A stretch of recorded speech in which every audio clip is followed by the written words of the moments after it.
Chapter 984. The two teams had a total of 17 people. It took them more than an hour to crawl out of the cave completely. The survivors breathed in the cold and fresh air and sat on the ground, cheering in relief. Panda's expression was not good. He quickly checked the scene of the cliff collapse and found that the people he had left outside were either killed or directly buried in the canyon. The Ice Fist mercenary group had also suffered heavy losses. Captain DeWitt found the 3 Wood Elves' corpses and cursed angrily, "These be *stards. I will skin them alive." He had completely forgotten that he had tried to be friendly with Natha. He angrily nailed his sword to the ground and even kicked the corpse on the ground. Roddy and the others did not have such deep hatred. Iskar was pulling out the big bag that he had carried over from the cave. At the same time, he lightly rubbed the edge of the tunnel with his hand. Except for him, all the dragons who had just crawled through the tunnel did the same thing. They were all curious about the real miracle that had unfolded in front of them. Leaving the cave meant that the magic agreement that had just been reached in the ruins was automatically terminated. Therefore, as the leader, Kardashian consciously led the group to a place a dozen meters away from the cave to rest. Panda and the others were also busy checking the losses of the team and collecting the corpses of their companions. Therefore, they did not have the time to discuss the next step. During this time, Roddy took the opportunity to drink water and asked in a low voice, "I know that the gods show their power, but have they ever responded to a believer like this?" Iskar sat on the ground with his back facing Panda and the others. He softly replied, "There have been, but that was a very long time ago. In the past, the High Elves were not the only races on the continent. Before the High Elves, there were other dominant races, such as the ancient dwarves, or a race that was similar to humans but much larger in size. Roddy had only heard about it. It was part of the chronicles in the Earthbreaker game's promotional brochure. However, since the game did not involve these races, Roddy did not search for more information. He roughly remembered that the entire continent had no more than 3,000 years of recorded history. It wasn't that there weren't any before that, but that the information had completely disappeared. The dragons were probably the only ones who remembered. "Roddy, do you think that the so-called miracle is the one Sally showed on the magic tower?" Stika spun a piece of dry tree trunk between his fingers and said in a low voice, "That's just because the artifact has the power of the gods. It's not the same as what the real gods use. Lord Morlars, oh no, I should say the former lord, once explained the so-called miracles to us in an underground city left behind by the dwarves in the forest." His words made the other dragons look over. The major dragons rarely communicated with each other in the past, so this kind of sharing of information was rare. Seeing that the audience was serious, Stika continued, "The dwarves used stone reliefs to record some of the miracles of the god of boulders that they believed in. Among them, there were stories of a giant statue appearing overnight and a monster being directly defeated by divine power. Actually, it's not just the dwarves. In the early days of the High Elves, all kinds of gods performed many miracles. Not to mention digging a hole, some even dominated the situation of the war and directly defeated the enemy with divine power. This was added by Eshin. Kardashian drew a line on the ground with her staff and said, "Later, probably during the era of the High Elves, the number and records of such miracles suddenly decreased. It was also from then on that the various religions began to gradually disappear. In the end, it almost completely disappeared. The history of miracles on the continent was not something everyone could talk about. In this world where information was blocked and the means of preservation were poor, although the dragons' records of information were not very reliable, they could still be considered one of the few sources with credibility. The dragons discussed in a low voice, which gave Roddy an overview of the actions of the various gods. He and Kardashian were the only ones in this group who had faced and communicated with a true god. However, Calcius was only one of many gods, and his words did not represent the truth. What exactly did the moon god, Styrian, want to do? Roddy could not figure out through Calcius' way of thinking. What about the divine punishment that Iskar mentioned before? That is a kind of punishment for those who slander the gods. A member of the dragons suffered from it once, and the result was serious injuries. It took many years of recuperation to barely recover.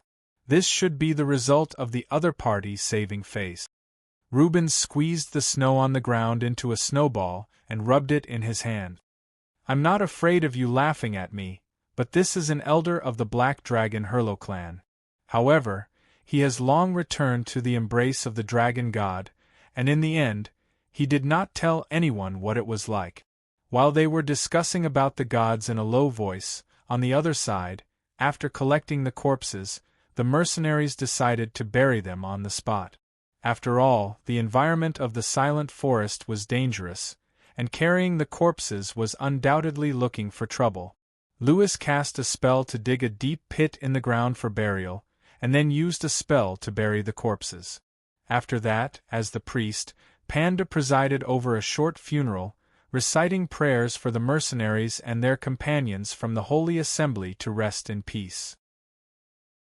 The hand holding the necklace was raised slightly, and a seemingly solid silver light spilled out, falling behind the piled graves, and gradually disappeared into the soil. After witnessing so many miracles with their own eyes, DeWitt and the others finally understood that the priest in front of them was not one of those scammers they had heard about in the past. So he took the lead to kneel on one knee and said in a low voice, "The Ice Fist mercenary group thanks the priest for saving our lives. When we return, we will definitely tell everyone about what you have done today. May the moonlight always protect you." Panda nodded and accepted the gratitude. DeWitt even asked if there were any restrictions for joining the Moon God clan. It was obvious that they worshipped the Moon God. Except for the two elementalists, the other mercenaries expressed their willingness to join the Moon God clan to pray for Styrian's protection. Today, the priest Panda was completely different from the Arcanist who was suffering from the pain of abandoning Arcana a few days ago. When the miracles were performed, he also heard the voice from the distant sky in his mind. This made him completely abandon the arcana knowledge in his heart, and wholeheartedly serve the omnipotent moon god. As long as you are willing, you can come at any time. This scene did not surprise Roddy and the others.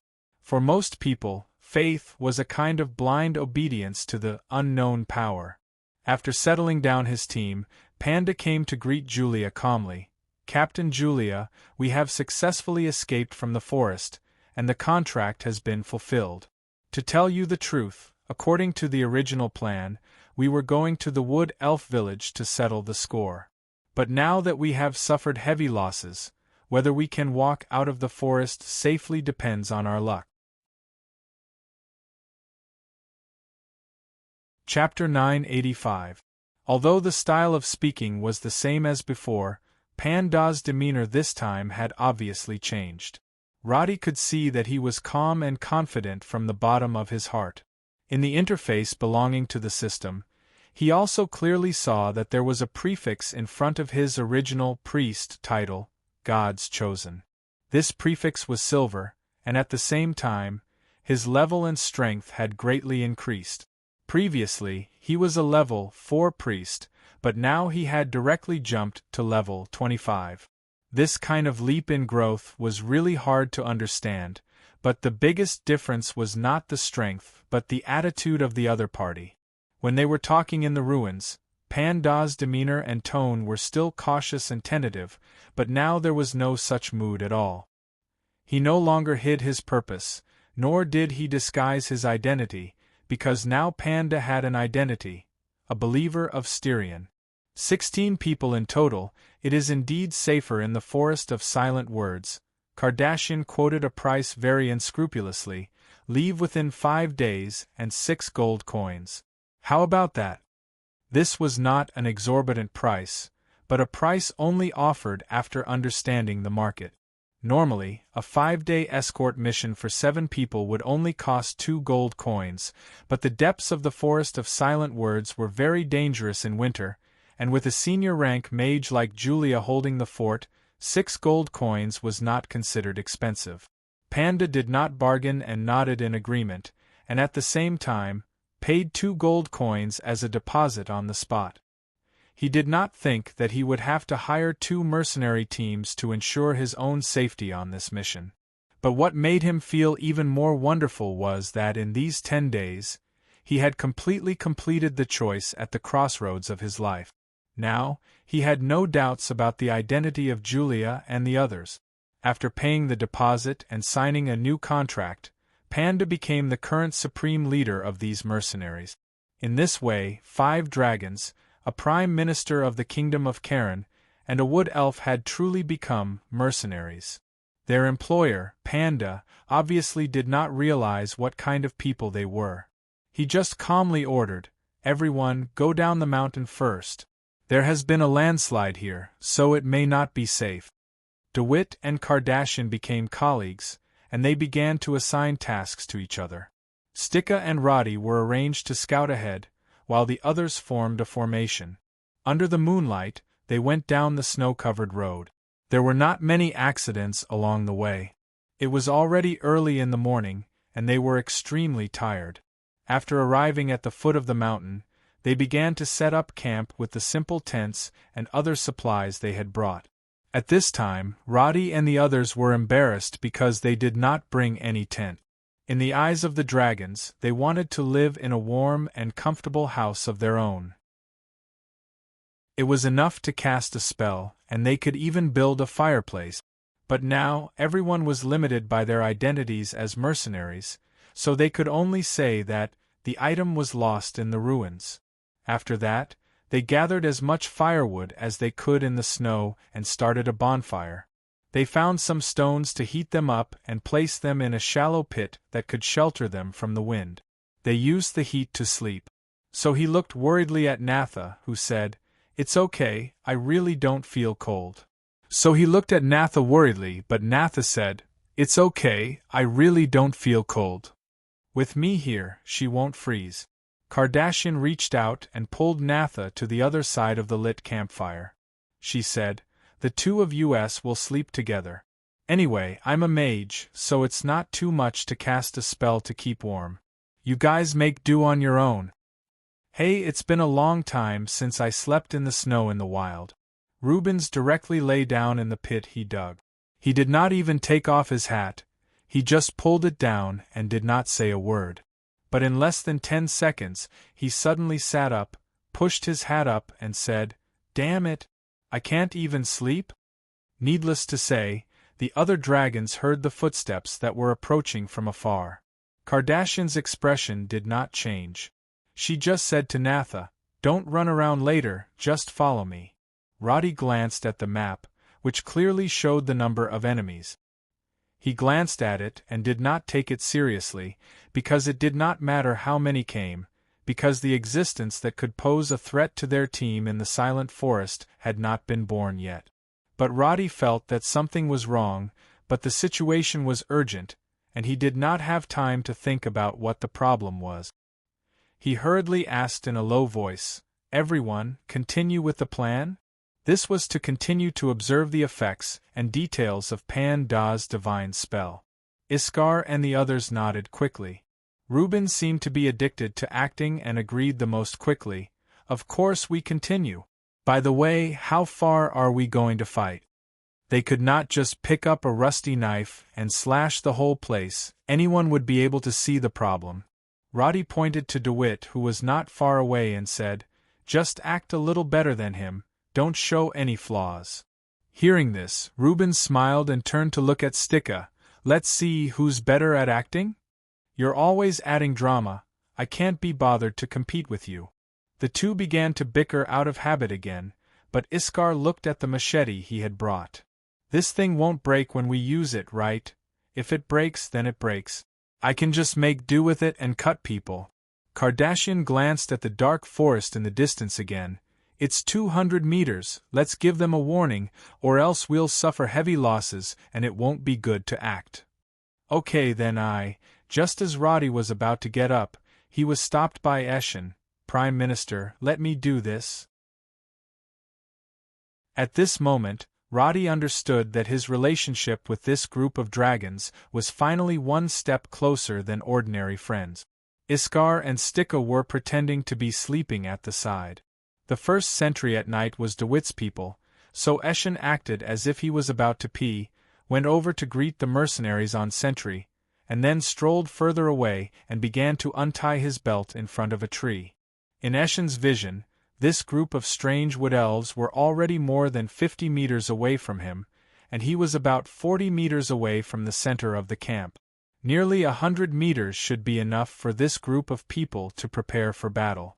And just as Eshin was about to pretend that he had discovered the enemy, a large area of suddenly condensed elemental fluctuations made him curse. Damn it! Because at least 10 people in front of him were aiming at him with magic. Eshin really didn't know what this group of wood elves was thinking.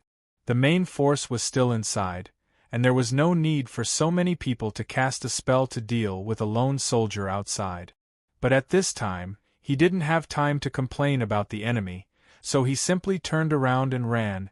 In a sudden burst of red light, Eshin didn't even put on his belt, and ran with all his might while shouting, "Enemy attack! Enemy attack!" Chapter 986. The wood elves hiding in the darkness didn't even think about ambushing them. What greeted them was a row of powerful elemental bombardment. Eshin's silhouette was reflected in the light.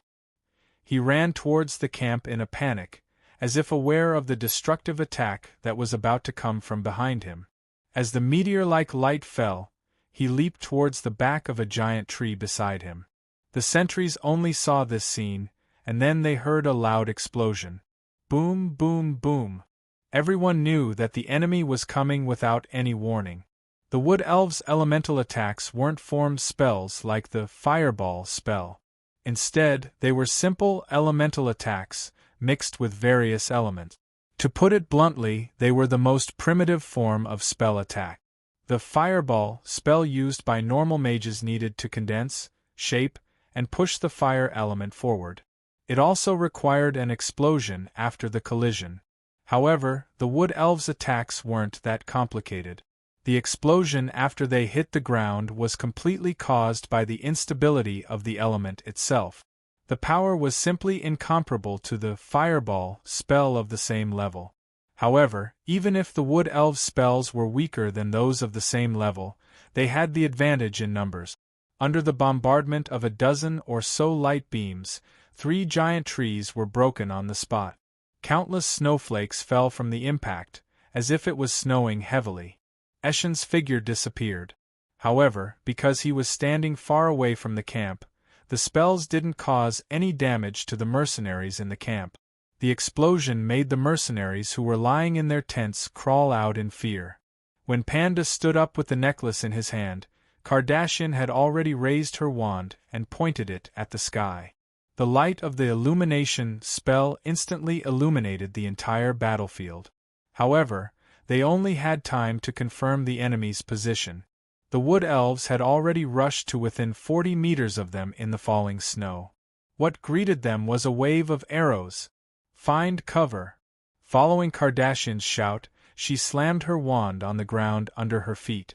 The surrounding ice elements immediately formed a translucent ice wall that was 2 meters tall and 6 meters wide, blocking not far from Rubens and the others. The sound of arrows colliding with each other rang out in an instant.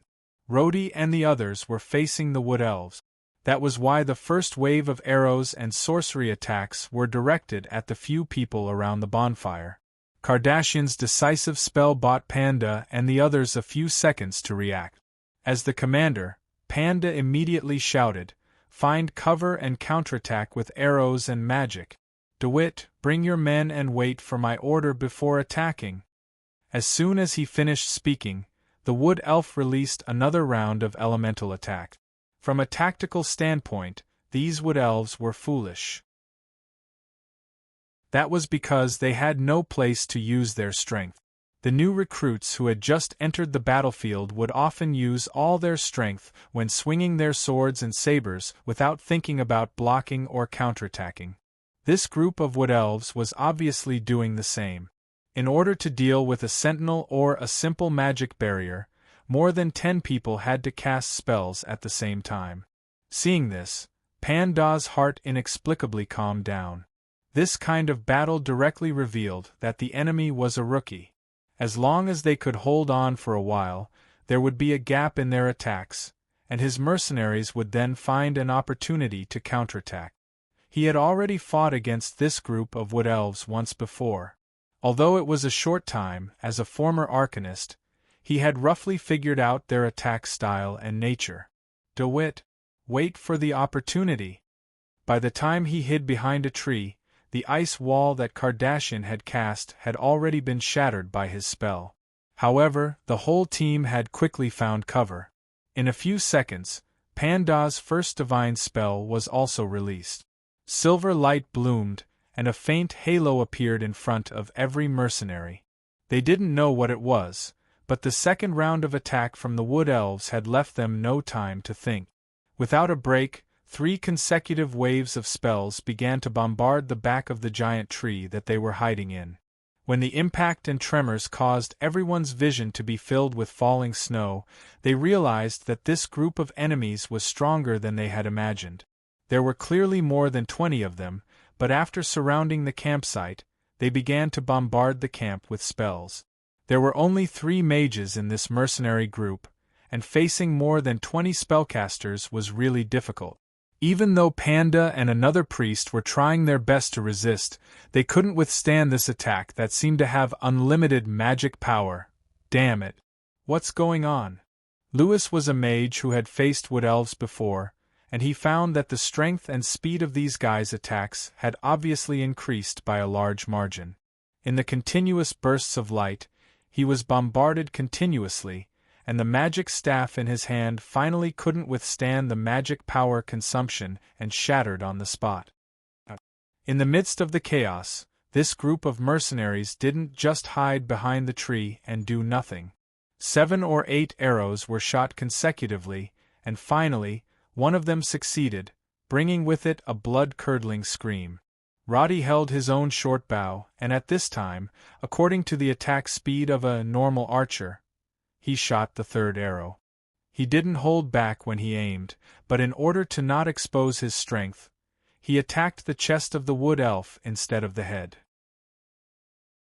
The excellent short bow in his hand was bought from the workshop in Hollier City, and in terms of quality, it was much better than the inferior short bow that he had used when he first came to this world.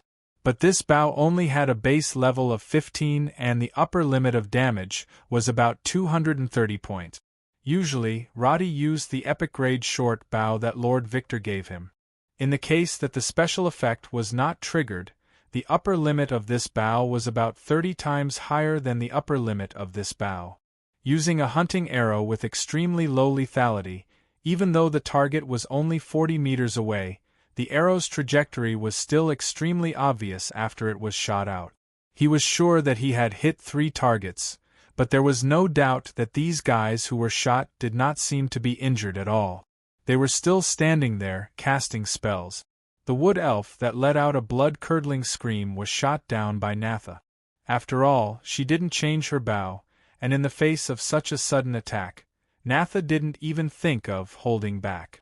She was not far from Roddy, and after shooting 3 arrows, she dodged. Immediately after, the tree behind her was hit by 7 or 8 rays of light, splashing sawdust onto Roddy's head. He directly threw away the bow and fell to the ground, hugging his head. When he looked up again, he found that Natha had already moved more than 10 meters to the side like a ghost. This was obviously on the verge of exposing her strength, but when Roddy glanced at Panda, he found that the latter didn't pay attention to this side at all, and also did not dare to show his head due to the fierce bombardment of spells. Priest Panda, what do we do? The shield that Kardashian had just released was shattered again, and she shouted loudly. The whole team could be said to be in a completely passive situation. If it wasn't for the mage desperately releasing the shield, perhaps the mercenaries hiding behind the tree would have been blown away. Chapter 987. The most terrifying thing was that 3 or 4 of the giant trees used as cover had been blown apart. The fallen trees made the battlefield even more chaotic. Although there was a divine shield in front of everyone to block the impact of the impact, there was still a mercenary who was hit by the light in the process of dodging. He flew out and fell to the ground. Hank! Lewis's magic was almost exhausted. He gritted his teeth and cast a shield in front of his fallen teammate, blocking the 3 arrows that came after him. But when he turned his head, DeWitt and the others were 7 or 8 meters away, almost buried in the debris and snow. There was no way to save him. If he was left exposed, he would definitely become the target of the enemy. But at this time, everyone was suppressed to the point that they could not lift their heads. Saving people had become an extravagant hope. Charlie, Natha, cover me. Rubens happened to be behind a tree 4 meters away. He shouted to Roddy, who immediately responded and began to shoot. On the other side, Kardashian, who was hiding behind a tree, raised her hands and cast a shield for the archers in 2 directions. In the flash of light, Roddy and Natha quickly stood up and used arrows to suppress and attract the enemy's firepower. Rubens quickly rushed to the side of the fallen mercenary, pulled up one of his legs, and dragged him behind the nearest tree. This successful rescue made Lewis breathe a sigh of relief. However, before he could say any words of gratitude, a crooked giant tree smashed directly at Rubens's position. Crash! The giant tree directly covered the figures of the 2. Lewis's eyes widened. Under such a heavy blow, the 2 would not be able to survive. The frustration in his heart made him freeze in place. As a result, an arrow directly hit the shield in front of him. Pah! The shield was shattered, and a piercing pain came from his shoulder. His body was almost pulled back. He staggered 2 steps and looked down to find an astonishingly long arrow stuck in his left shoulder. Are they magical beasts? How can he keep casting spells? The other mage, Adam, had already used up all of his mana and was hiding in a corner with his hands over his head. He was on the verge of collapsing under another barrage of attacks from the wood elves. We have to stop the counterattack. We can't wait any longer. Panda heard the cries of the mages and knew that he could not delay any longer. He cast another divine barrier and ordered the attack. DeWitt, Julia, bring everyone and charge. He desperately prayed to Styrian for a divine blessing and applied it to all the mercenaries present. The moonlight above their heads seemed to be getting brighter and brighter, but no one on the battlefield noticed this. Body stood on the trunk of a giant tree at the back of the battlefield. He had not made a move since the beginning of the battle. As a commander, he believed that he needed to observe the enemy's reaction to determine their strength. However, other than shooting a few arrows, the enemies in front of him didn't seem to put up any decent resistance at all. On the other hand, his subordinates were getting more and more courageous. Even those who were shot earlier had pulled out their arrows and rejoined the battle. After being transformed by the magic circle, the wood elves had completely changed. They were not afraid of pain, and they could directly gather mana without using a magic crystal. At the same time, their physical recovery was extremely strong. With such powerful warriors, it would not be a problem for them to fight the powerful magical beasts in the forest, let alone deal with the human mercenaries in front of them. However, Barty did not dare to be careless due to the strange moonlight. As expected, the mercenaries in front of him seemed to have realized that they would die if they continued like this. After a wave of explosive spells and divine arts, they finally began to counterattack. Leave no one alive. Kill them all. When he shouted this, Body did not realize that his eyes were emitting a strange purple light. Before the battle, the wood elves had been ordered to hold back. Therefore, although they had been bombarding fiercely with spells, The real strength of these 20 wood elves was far more terrifying than their compatriots with magic crystal. Just as DeWitt rushed out with his magic barrier, the wood elves' aura suddenly changed. The dense magic waves in the surroundings suddenly became several times more intense. Charge! DeWitt was not a mage, so he was not sensitive to elements. He only felt that the continuous bombardment of spells in front of him finally had a short break.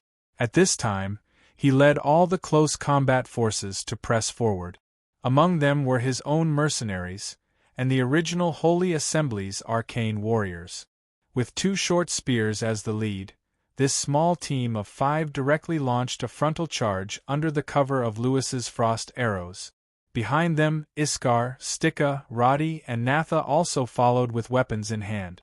Natha began to shoot rapidly with all her strength. One arrow after another quickly hit 4 wood elves who were about to cast spells. But with her full strength, these guys were hit by an arrow. Unexpectedly, only one of them fell to the ground because of an arrow in the head.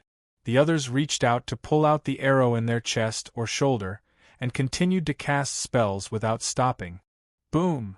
Kardashian's explosive ice bomb exploded among the wood elves. This spell finally caused the team that DeWitt was facing to temporarily stop firing.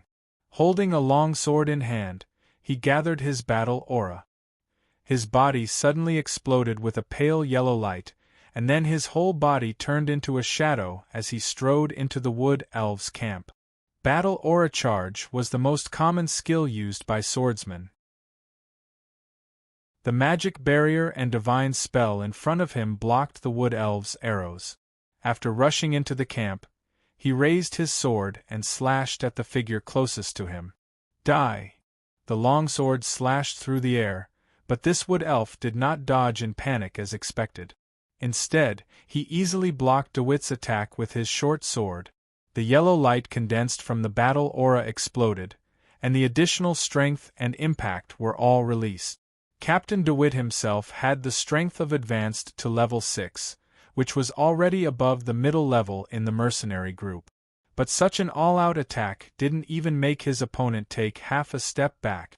The wood elves' short swords were stolen from other mercenary groups.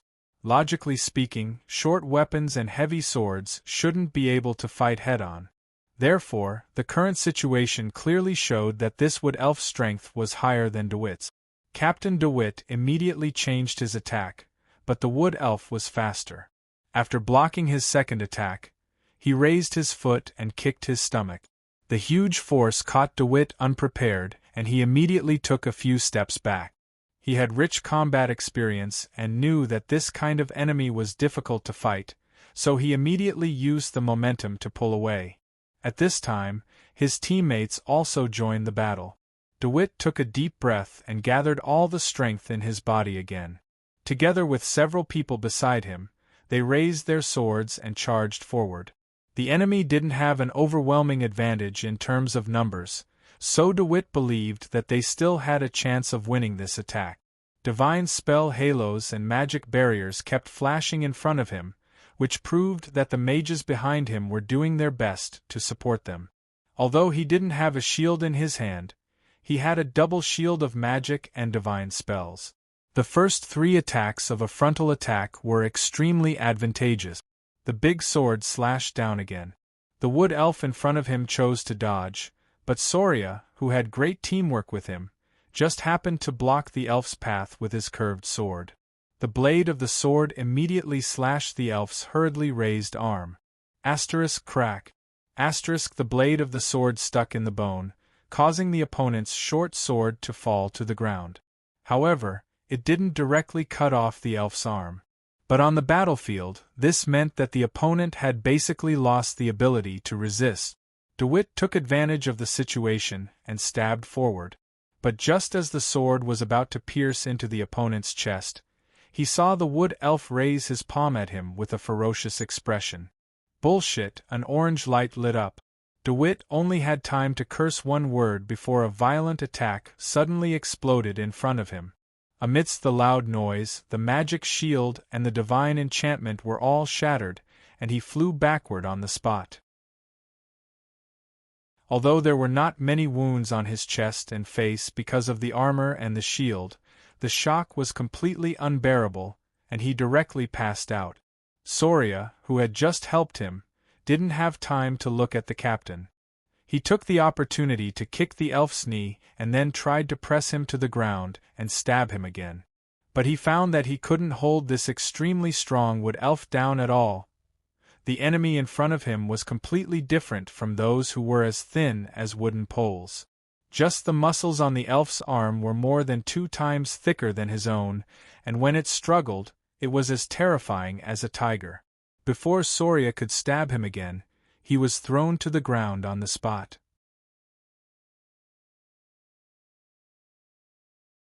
Chapter 988. The weakness of losing the dragon crystal made Eshen's face pale, but he took a deep breath and said, "The Prime Minister is right. This is really effective." The demonic waves in his body disappeared almost completely within 10 seconds. In Roddy's eyes, the debuff on Eshen's body was also directly dispelled, leaving only a weak icon, which was obviously caused by the loss of the dragon crystal. The rest of the dragons looked at each other. Kardashian looked at Eshen, who had returned to normal, and turned to look at Roddy. She raised her hand decisively and said, "As long as he can still be saved." She took out the dragon crystal in the same way. The ice blue crystal had already turned black and purple. Obviously, it would not take long for it to be completely infected. However, without the dragon crystal, the originally strong recovery ability had also weakened. She bit her lips to bear the pain of the wound on her abdomen. Roddy took out the potion bottles that he carried with him and handed them over. Iskar and Stika also knew that this was their only choice. They followed suit, and after the 4 dragon crystals were taken out, only Rubens was left staring at the scene in front of him in a daze. "Rubens, what are you waiting for?" Kardashian turned her head to look at the black dragon Herlo.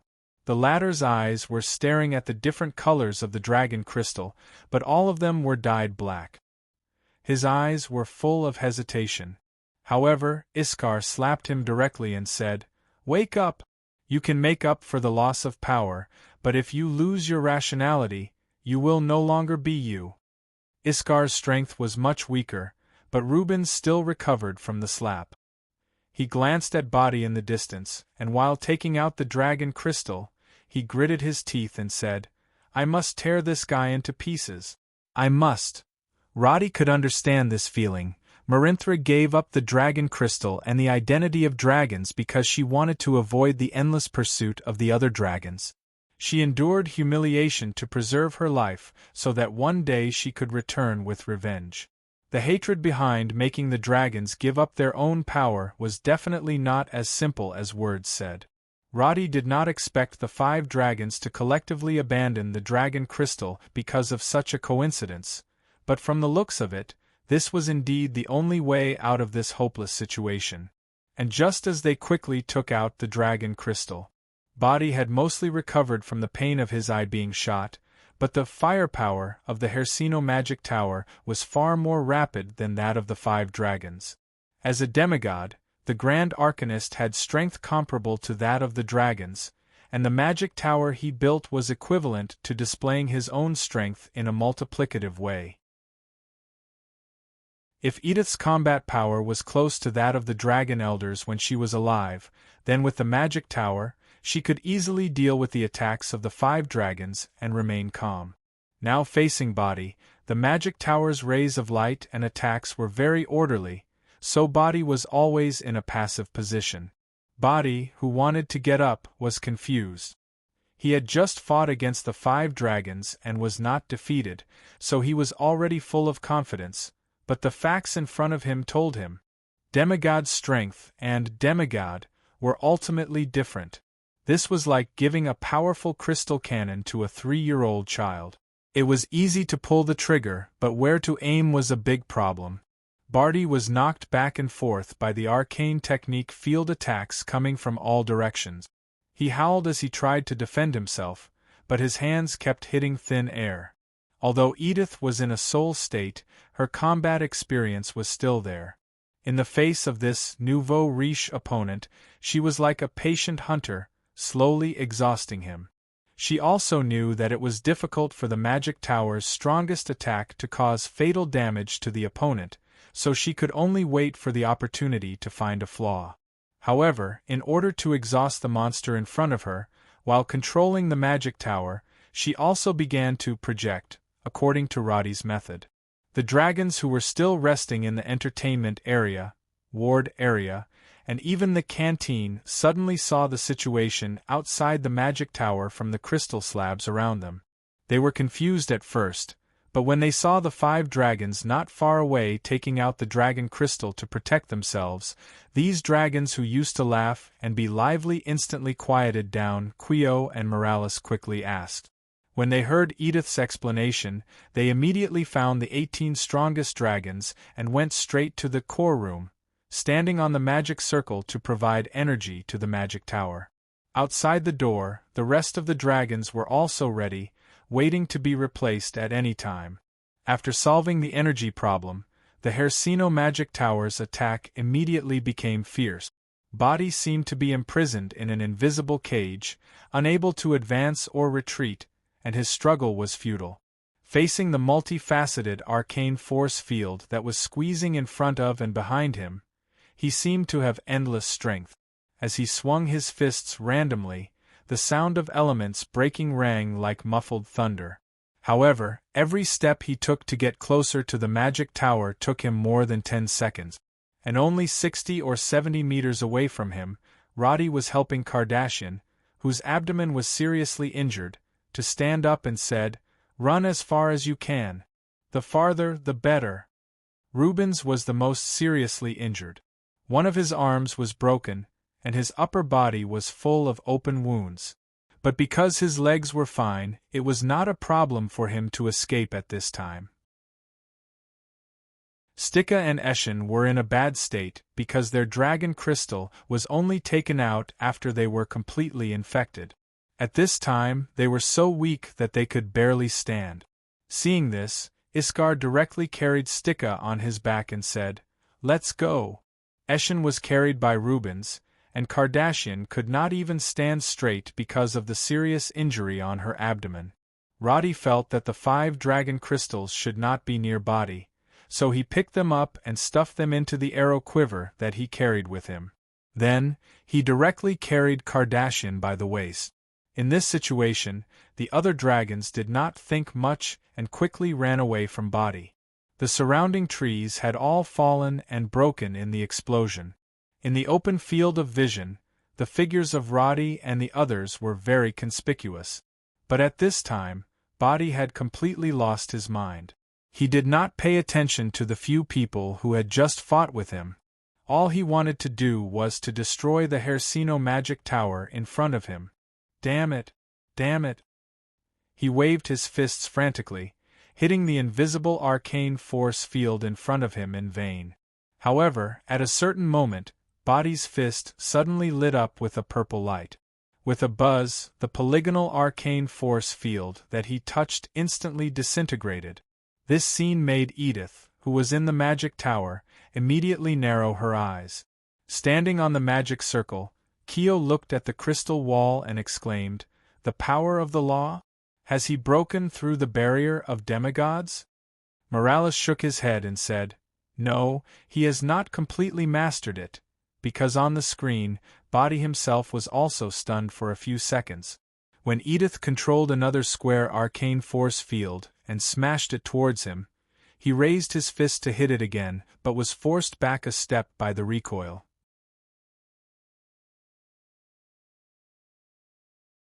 Chapter 989. Pft. Iskar's attack was so powerful that the wood elf was sent flying 2 to 3 meters away, as if he had been hit by a giant club. But he frowned. He had used so much strength, but he hadn't managed to cut off the wood elf's arm. Are their bones harder than magical beasts? Glancing at the scimitar, he found that the edge of the scimitar had actually curled up. This kind of trash indeed had terrible durability, but he had no choice but to carry it and continue charging forward. However, after taking 2 steps, he discovered that the wood elf that he had sent flying had actually stood up again.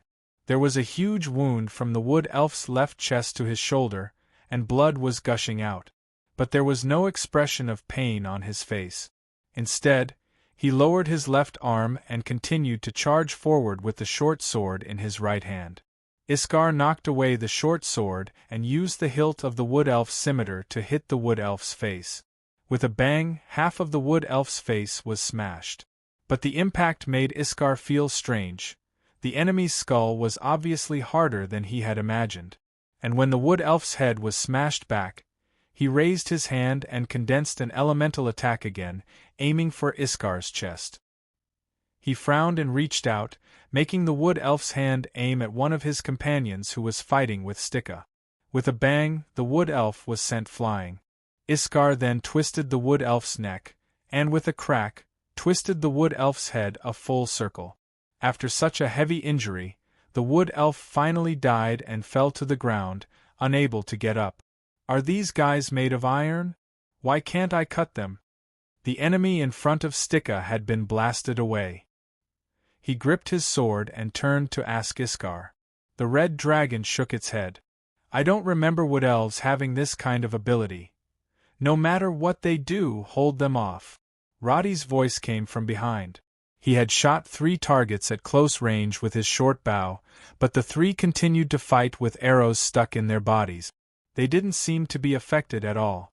Seeing this, Roddy threw away his bow and pulled out his longsword. He moved to Iskar's side and used his shield to block the elemental attacks from the side. He then stabbed his sword into the abdomen of a nearby wood elf. With his level, he naturally had nothing to fear when facing these wood elves. In addition, he had a few powerful scrolls and elemental summoning stones at his waist. He also had a passive ice shield.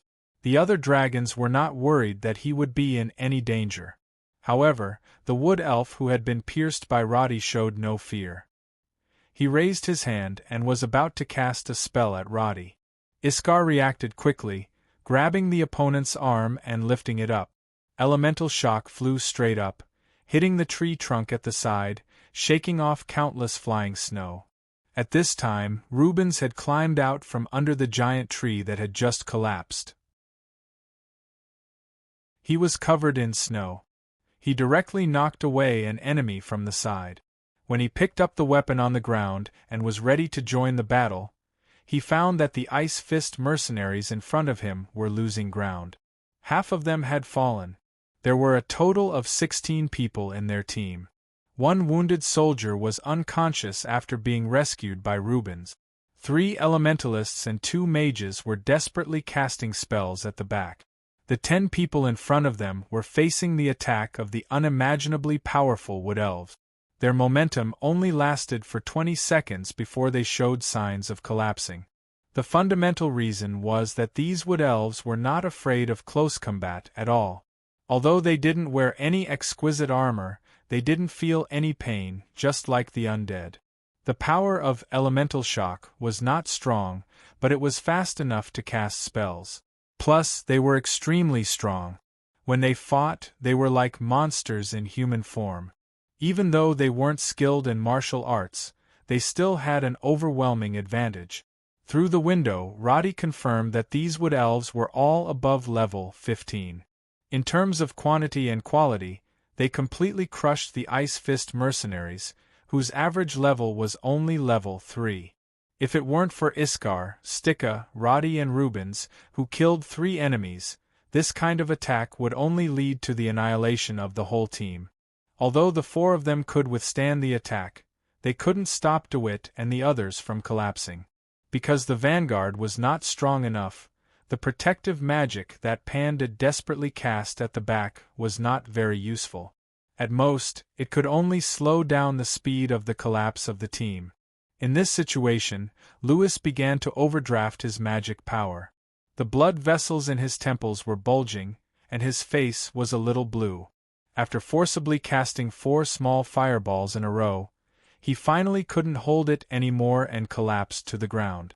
Kardashian tried hard to pretend that she was exhausted. She condensed a lot of water droplets on her forehead, making it look like she was covered in cold sweat. The inferior magic staff kept flashing, and a series of ice cones accurately hit 3 wood elves at the back, giving Iskar and the others some time to breathe. But the wood elves quickly stood up. Even though there were ice shards in their chests and arms, they still rushed towards Roddy and the others. While they were fighting, a figure suddenly rushed in from the side of the battlefield. Eshin silently cut into the back of the wood elves with a scimitar in his hand. He raised his scimitar and swiftly cut off the heads of 2 wood elves. This scene instantly boosted the morale of the other mercenaries and arcane warriors. They didn't expect that the guy who was the first to be hit by the elemental shock was still alive. Looking at him now, they found that Eshin's clothes had some burn marks, his hat was crooked, and his belt wasn't fastened in time. Although it looked funny, he didn't seem to be seriously injured. His movements were abnormally agile.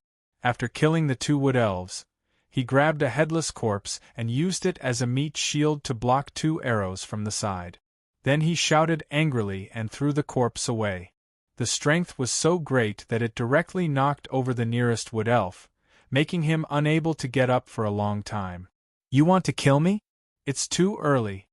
As he said that, he slashed at the body of another wood elf who was rushing over.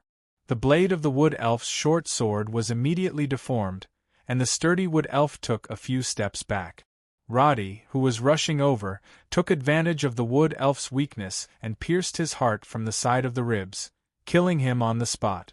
The wood elves lost 7 people at the start of the battle, and the situation on the battlefield became even. Panda immediately understood that the Ivory Mercenary Group was much stronger than the Ice Fist Mercenary Group.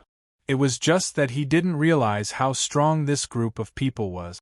Now that it was a matter of life and death, Sui Xiong realized that if he only relied on the magic barrier, the situation would become more and more passive. So he immediately shouted, "Stop them! I need a long time to chant the spell." After saying that, he held the necklace of the moon god in his hand and began to chant the prayer loudly. At this moment, Panda was thinking about how to construct the divine spell, but he did not realize that what he just said was still in the mind of an arcanist. Because chanting the spell was something that only mages could do, and priests could only pray for the divine spell, the people who were pretending to be in front of him paused for a moment. Roddy squinted his eyes, but he did not look back. Only Kardashian replied loudly, "My magic power is running out. 1 more minute at most." Panda did not realize that these people paused for a moment. In the fierce battle, he did not even have the time to look in front of him. When Kardashian cast another spell and caused an explosion, he opened his arms to the bright moon in the sky and began to chant the prayer. The casting of the divine spell was the same. However, just as he began to chant the prayer, the wood elves who were being suppressed by the mercenaries suddenly lit up. Body, who had not made a move yet, finally could not hold back and raised his hand to cast an elemental shock at Eshin. This light was far brighter than the other wood elves' spells, and the power it carried was naturally several times stronger. Eshin reacted quickly and dove to the side. However, Body's control of the elements was also far beyond that of an ordinary person. He pressed his palm down, and the elemental shock hit Eshin's back. Boom! The explosion and the impact directly blew Roddy and an arcane warrior to the ground. This was only the prelude to Body's attack. He stretched his palms forward and quickly condensed the elemental shock in front of him, and under his control, he quickly struck the target.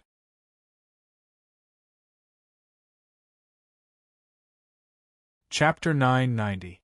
With a flash of light, the priest Panda was hit in the chest by the elemental impact. He crashed into a broken tree behind him and spat out a mouthful of blood. Poof! Panda's divine barrier offset most of the power. Otherwise, he would have been blown into pieces. But even so, he was severely injured and fell to the ground in a daze. The priest's eyes were wide open. There were still snowflakes falling in his field of vision. He felt cold on his face. He tried to lift his hand to wipe it away, but his arm hurt so much that he couldn't lift it. The coldness gradually eroded his body. He heard continuous explosions coming from not far away and suddenly realized that this might be his end. Panda was still holding the simple moon god necklace in his hand. He silently chanted a prayer and looked at the silver moon behind the tree branches. He didn't know if he was hallucinating because the light seemed to be getting brighter and brighter. The mercenary group fighting fiercely on the battlefield, of course, didn't know what was happening above their heads. Body's attacks were on a different level from the other wood elves. In terms of power, these wood elves were only equivalent to mid-level elementalists, but each of Body's attacks was almost equal to the full power of a high-grade elementalist. Just a high-grade elementalist was enough to change the situation. What was more frightening was that he didn't stop casting spells. He was almost no different from a powerful magic beast with a magic crystal. This kind of high-grade magic bombardment, together with the siege of the other wood elves, made it impossible for the mercenaries to turn the situation around. Of course, this was Body's judgment. Body, who was confident of victory, now looked gloomy. He didn't think that his team would suffer such a heavy loss. These wood elves, which had been transformed by countless magic crystal, were his capital to conquer the world in the future. How could he let 6 or 7 of them die here? These damned scum. Hatred gradually took control of Body's mind. The elemental attacks he cast became more and more fierce and brutal. Although Body didn't show any ferocious expression, the camp in the dark was clearly illuminated by the light that kept exploding. That destructive momentum seemed to want to blow the whole mercenary group into ashes. His attack range began to cover Kardashian's position, but after the roar continued, the figure holding the staff still stood there. Body couldn't help but frown. Didn't he just run out of mana? Why was the defensive barrier so powerful now? Body did not notice that the few people on the battlefield were looking at each other. Iskar covered his hat that was almost knocked off his head. What should we do? I feel like I can't pretend anymore. That shaman is seriously injured and unconscious. If we don't do anything, they'll probably all die. Stika had already hidden behind a tree stump. Because Body's attack was too fierce, the other wood elves couldn't even get close to this area. Kardashian, who was standing at the back, no longer hid her strength. Her shield completely protected the sorcerers and Natha. At this time, she gestured to Roddy and asked, "Do you want to fight?" Counterattack. Roddy knew that there was no point in continuing to pretend at this time. He waved his hand and said, "Let's get rid of these guys first." Damn. This is the moment I've been waiting for. Rubens immediately jumped up and tore off his leather armor. Iskar beside him also threw his hat to the ground. Another wave of impact from Body directly hit the two of them, but in the end, the two guys didn't even move half a step. Kardashian threw her magic staff, and her body floated up with the help of the elements. No matter how powerful Body's magic was, in front of this group of over level 60 dragons, it was no different from fireworks. Roddy reached for the elemental summoning stone that he carried with him. Eshin, who had been blown away, also tore off his shirt that had become stripped. He stood up with his eyes shining. Seeing that this group of giant dragons was about to go crazy, Roddy suddenly felt that the scene in front of him seemed a little too bright. He held the summoning stone and looked up at the light.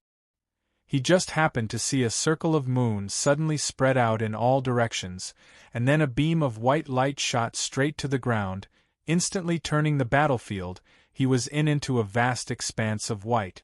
The dragons who were about to attack were stunned. Kardashian, who was floating in the air, suddenly landed on the ground. There was an undisguised surprise in her eyes. Anti-magic field?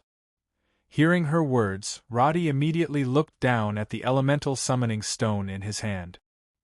He found that the elemental waves on it had completely disappeared. The other dragons also looked down at their surroundings. The various elemental attacks that they were about to launch were also like extinguished flames. Eshin even took 2 steps back in dizziness. Even the illusion has lost its effect. This is not just a field. This is? Dog, I mean. This can't be a divine field, right? Rubens was about to say the word sh*t when he realized that if this was really the so-called divine realm, then any disrespect he showed to the gods might lead to unbearable consequences. The elemental waves had completely disappeared. This kind of ability could only be achieved by a demigod under certain conditions. In history, there was a powerful black dragon Hurlo who had this kind of field. Because he pursued physical power, his field could greatly reduce the density of elements, almost achieving the effect of anti-magic. But if the enemy was powerful, this field could only reduce the density but not completely anti-magic. The current situation was obviously a situation where all magic was completely sealed, so much so that the dragons couldn't even transform. Up until now, Roddy and the others had witnessed the moon god's sex miracles several times. However, none of them could compare to this divine domain. In this moment, even the mightiest of dragons felt their own insignificance. In fact, they even felt the fear of being killed. But the wood elves in front of them were even more panicked. Body's raised hands were still gathered in front of his chest, but he was horrified to find that he could not mobilize any elemental power. Not only that, his body was not as full of energy as before. While he was hesitating, Body heard an air-piercing sound. Then he felt as if he had been punched in the stomach. He looked down and found that an arrow had pierced through his stomach. At this time, he could only see a tail feather swaying in his vision. In the battle just now, both Roddy and Natha's arrows had hit him, but Body had completely blocked them with the elemental power condensed on the surface of his body. Who would have thought that at this time in the divine field, his body would be so easily pierced through? Body's face was gloomy. He reached out and broke the shaft of the arrow, pulling the arrowhead out from the back of his waist. The wound caused by the arrowhead was not small, but his body's healing ability was very strong. At this time, he did not do anything, but the 2 wounds stopped bleeding. He bent down to dodge another arrow. At this time, he no longer straightened his back and swept across the battlefield. He quickly ran to a tree root on the side. After finding cover, Body shouted directly, "Don't cast any spells, rush forward. Kill them directly."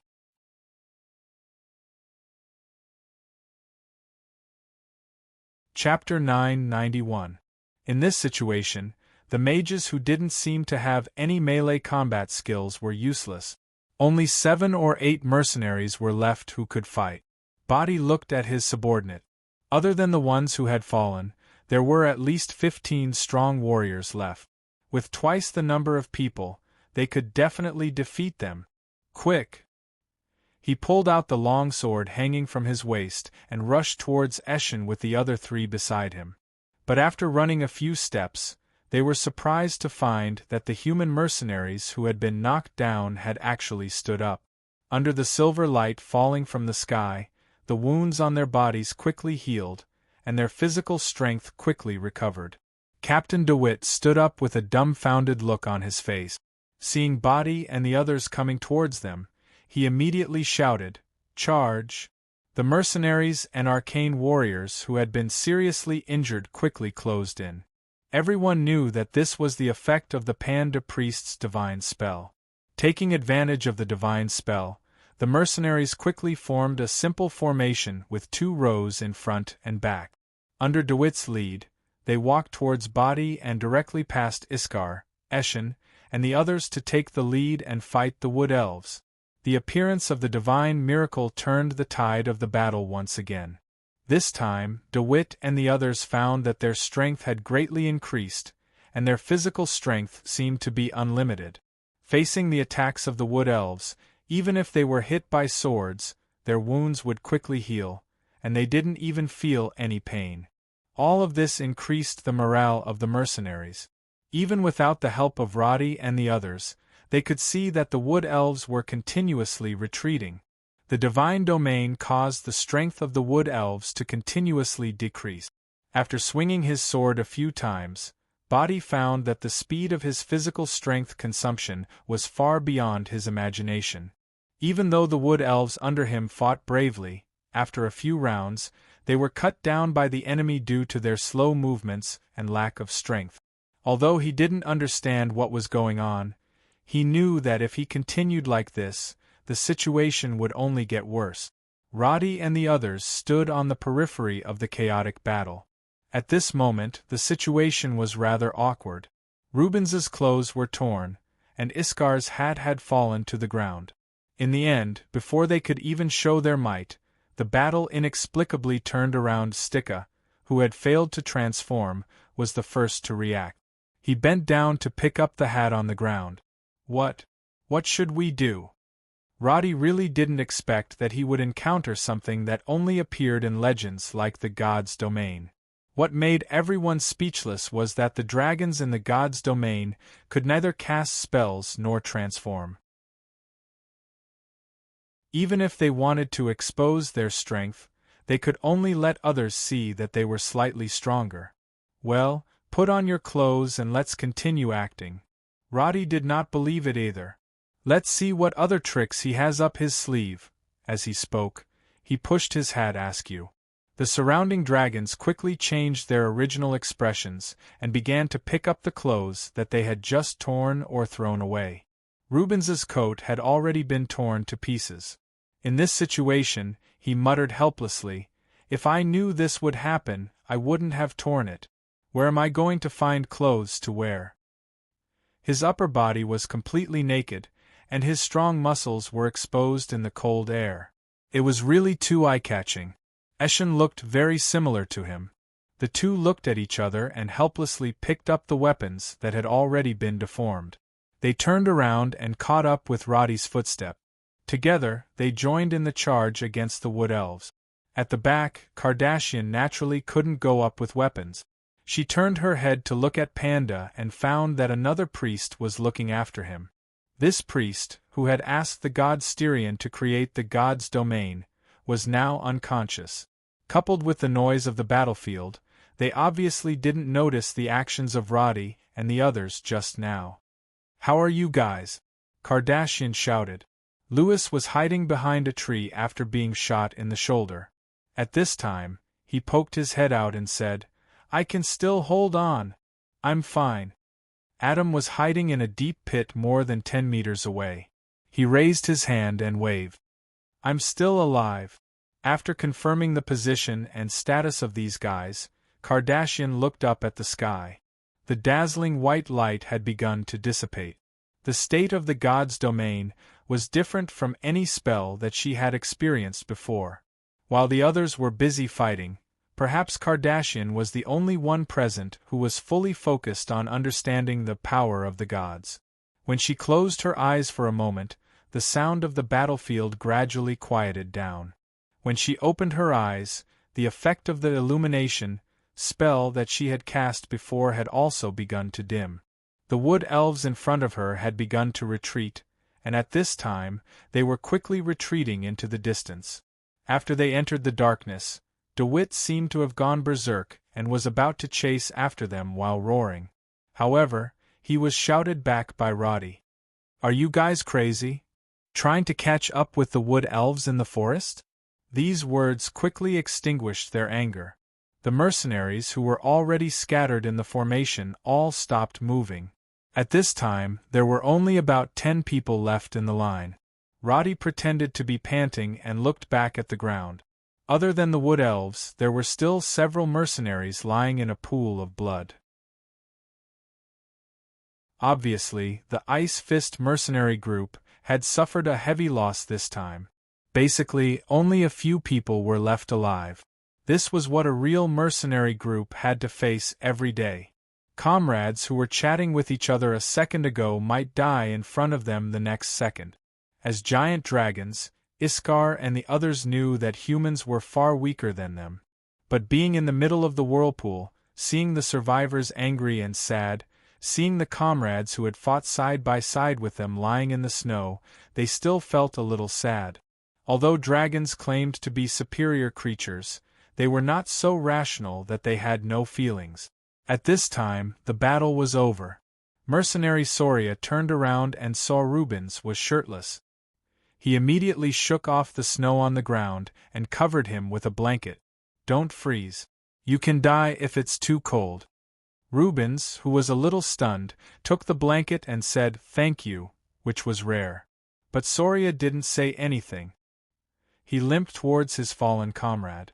When they were in the divine realm, their strength and wounds were recovering quickly. But now that the divine realm was gone, they felt as if they had gone from a warm fireplace into a cold, bone-chilling river. Fatigue, pain, and cold quickly made them feel tired and uncomfortable.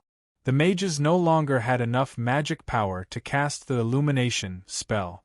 Facing the dark forest, they did not know whether the wood elves would come back to counterattack. They could only quickly withdraw their defense and retreat back to the camp.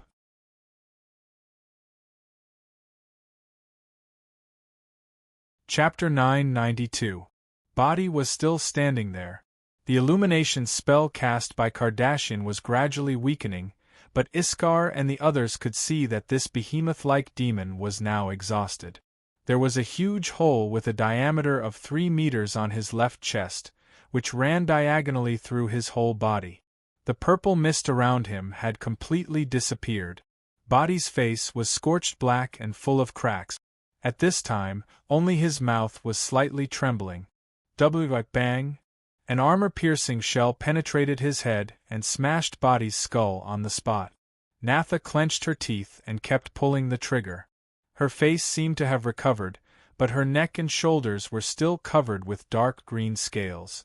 Her powerful arms suppressed the huge recoil of the crystal cannon, as if she wanted to shoot all the shells in the magazine in one breath.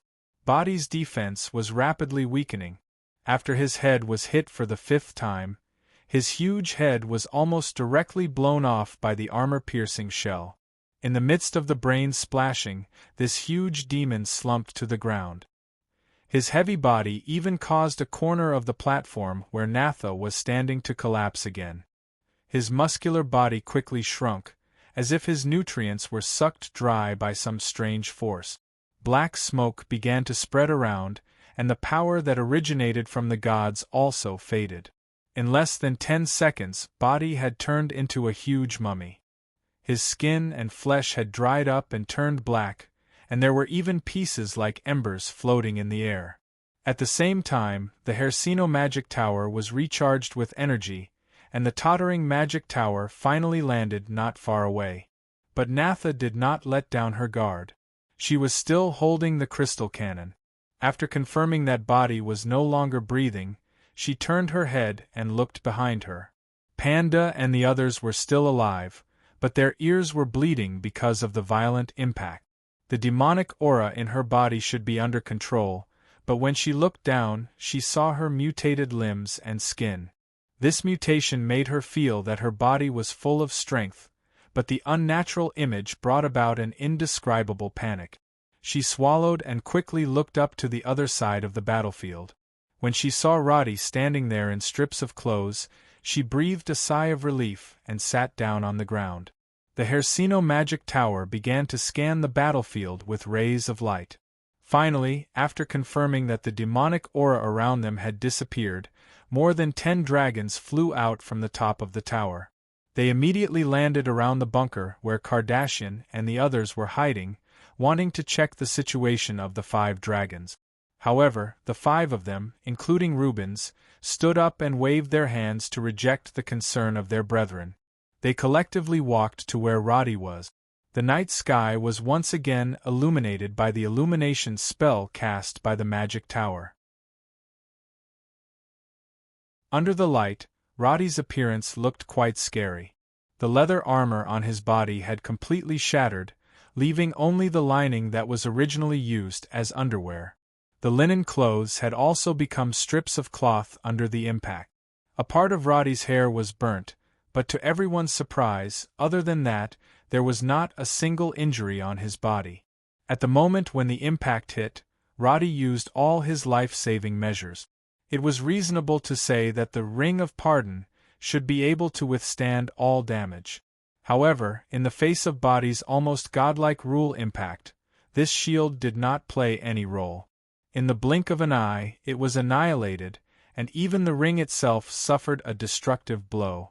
And the only measure that really worked was Roddy's upgrade. Roddy's basic level had not been upgraded to the maximum, because every time his basic level was upgraded, he would obtain a state of full HP and full MP. At the moment when the impact hit him, Roddy chose to continuously press the upgrade button to maintain as much HP as possible.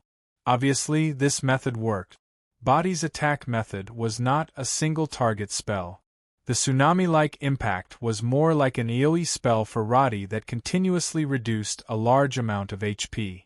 Therefore, when his HP rapidly decreased, the continuous upgrade allowed him to maintain a state of full HP. Through the battle log, Roddy found that his decision to do so was incomparably correct. Because the HP he lost in the impact added up, it was enough for him to die 3 times. But he stubbornly relied on this method to endure until the end of the impact. A large number of mission prompts and battle logs appeared, but at this time, Roddy was still a little dazed. In the past, he had brushed shoulders with death several times, but it was not as terrifying as this time. Because compared to demigod-level opponents like Baranchalu and the ancient behemoth, this attack of bodies carried the true power of a god. In other words, at that moment, Roddy really felt the heavy pressure of the law of nature. Different from the mysterious feeling when he faced Corsius, the law of nature of Body's attack only brought Roddy chaos. In just a few seconds, Roddy completely lost control of his body, and all that was left in his mind were the most primitive desires and emotions: hunger, hunting, attack. The pure and primitive tendencies of violence caused Roddy to tremble all over. Even after the impact ended, his whole body was still tense, trying to resist the demon in his heart. Roddy. Kardashian's voice came from the side. Roddy blinked his eyes, took a deep breath to calm himself down, and turned his gaze over. The 5 former dragons were standing there in tattered clothes. Just as he was about to say something, Kardashian opened her arms and hugged him. "I'm fine. Everyone is fine, that's good." Roddy could feel Kardashian's weakness. She was sobbing softly, and Roddy patted her back, comforting her as if he was comforting a child. Kardashian let go of Roddy, and he turned his gaze to Iskar and the others. The 4 dragons came up to him one by one and hugged him silently. Many times, countless words were condensed into this simple action.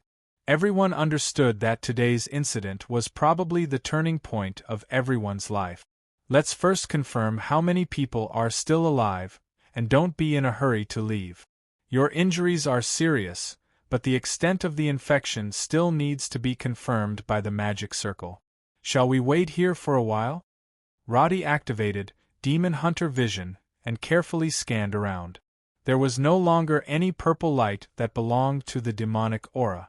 However, there were still some remnants on the bodies of the people in front of him. Although this meant that they had not completely gotten rid of the infection, because of the disappearance of the dragon crystal, it would be much easier for them to recover completely compared to the other dragons. "Oh yes, Natha," Kardashian pointed to the figure on the platform in the distance. Only then did Roddy remember that it was Natha who had used the crystal cannon to smash Body's head. His expression changed. Iskar immediately turned his head and said to the few dragons who had chased over, "One of you, come out and protect the Prime Minister. Go take a look over there."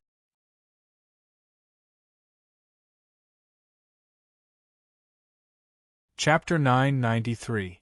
Panda was still unconscious, but his vital signs were stable. At this time, as the leader of the Ivory Mercenary Group, Kardashian was naturally the backbone of the group. She glanced around and continued to play the role of the leader, giving the order to clean up the battlefield.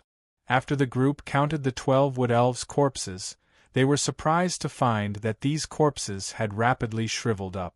Compared to their previous burly and strong appearance, these corpses now looked like they had been sucked dry by something, which surprised the tired mercenaries. DeWitt and the others did not understand what was happening. After looking at the corpses for a while, they went to sleep. Because they had exhausted most of their stamina in the divine realm, they could barely open their eyes now. Natha looked at the corpses and could not help but shake her head. I've never heard of such a phenomenon happening to the Wood Elves. In the battle just now, 3 Wood Elves had been shot to death by her. She had indeed hesitated about her so-called compatriots, but when she saw these mutated creatures, Natha knew that they were completely different from the compatriots she knew. At this time, the few dragons once again put on their tattered clothes.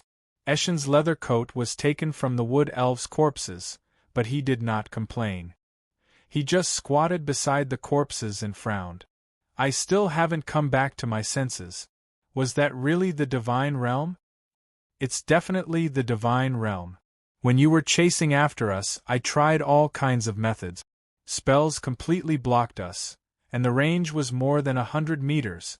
Even if the elders or lords were here, they would not be able to do this. The campfire in the campsite was lit up again. Kardashian answered in a low voice while throwing firewood. At this time, the surroundings were quiet again. Iskar and the remaining arcane warrior were arranged to stand guard a little further away. They were discussing in a low voice, not afraid that the group of priests and mages on the other side would hear them. We need to discuss the divine realm later, but we can roughly confirm Panda's identity. After hearing Roddy's words, the dragons present all remembered that Panda had said that he was chanting spells in a moment of desperation. A mage who became a priest halfway through his life? As soon as Rubens finished speaking, Kardashian shook her head. A magician who knows the high elf language. What kind of person could he be? No one said anything, but they already had an idea in their hearts. The people sitting around the bonfire fell silent. It was rare for the dragons to think about the problem of survival, even though they were the beneficiaries of the divine realm. But when the Moon God clan grew in power, would he become a wood elf who ran away? The power of divine spells in Panda's hands was beyond common sense. They had to worry about one thing. If any priest could use divine spells to suppress the elite dragons, then wouldn't the strength of the dragons be empty talk? Everyone was thinking about different questions, and for a moment they were lost in thought. Meanwhile, Roddy carefully flipped through the battle record. He felt that something was wrong.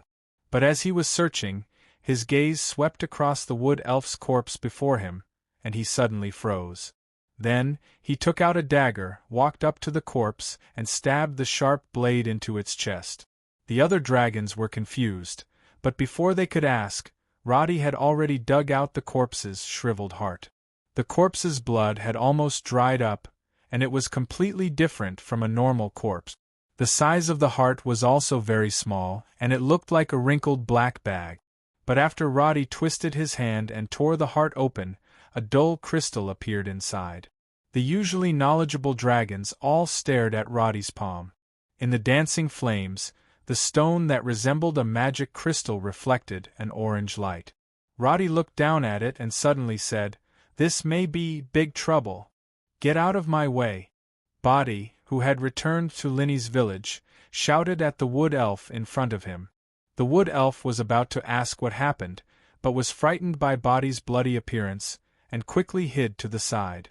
After nightfall, the wood elves near the village had found their own places to rest, but the startling scene of the moonlight made many people unable to sleep. They looked over from afar, and when they saw that Body had returned with only half of his people, they could not help but whisper. These damned humans! Body's body still had wounds from the arrows. But now, his anger had overwhelmed all reason, and all he could think of was revenge. After entering the village, he ignored the pain, drank a few mouthfuls of water, and started to draw the three-person transformation magic circle that he had not completed before. But Body's mood was completely different from usual. thinking of how the wood elf warriors he had painstakingly transformed were killed by those guys, and how he personally led the team to return in failure, he became more and more forceful. And at this moment, a subordinate suddenly ran over from afar. Village chief. Ariel ran away. Body was stunned. Ariel was the wood elf who had failed the transformation. A trace of uneasiness flashed in his heart. He stood up and said, "What happened? Did Jax and Mobley not watch over her?" These two had been transformed, and their strength was definitely not weak. But the subordinate in front of him stuttered, "Village chief, they were killed." Ariel ran away without a trace. Gotcha! Because he had used too much force, a corner of the magic circle in front of him completely shattered. Damn! They are all F***king useless. Body was shocked and angry. He had read about the consequences of the failure of the magic circle in the ancient book. Ariel's current condition was probably not as simple as losing control and running away. But the Forest of Silence was so big, even if he wanted to send people to chase after her, they would not be able to find the result. He had lost two subordinates for no reason, and his own mistake had caused the entire magic circle to break. He had just calmed down, but now he completely collapsed. After cursing loudly, he directly blew the entire magic circle slate into pieces with an elemental shock. After venting his anger, Body directly ordered his subordinates to retreat. After thinking about it, he finally dragged out the largest magic circle slate from the items brought out from the ruins. There were already some shallow lines on it. Obviously, the slate had been partially carved. Body knew that the original owner of the ruins, who called himself Sumi, was the original author of these lines. A simple 3-transformation magic circle could no longer satisfy his desire for revenge. Therefore, he thought of the unfinished group transformation magic circle in Sumi's notes. Obviously, it was a choice that would solve everything once and for all. It was the final form of the transformation magic circle in Sumi's notes. Using the bloodline as a guide, it could transform all of its kind nearby. As long as there was enough magic crystal embedded, it could create a shocking number of powerful warriors in a short period of time. But this was only what was written in the book. Sumi himself seemed to have stopped drawing the magic circle before it was completed, but he still left the complete diagram. Logically speaking, this kind of unfinished magic circle had to be tested before a decision could be made. But now, Body's eyes were bloodshot, and his emotions had long been dominated by anger. He did not hesitate at all and made a decision. He did not notice the reddish-purple light flashing in his eyes.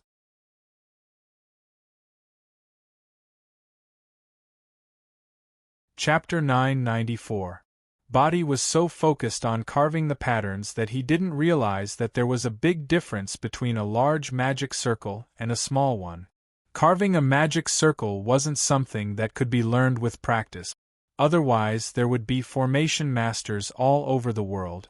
In order to complete a high-level magic circle, one must first have a deep understanding of the spell to be cast.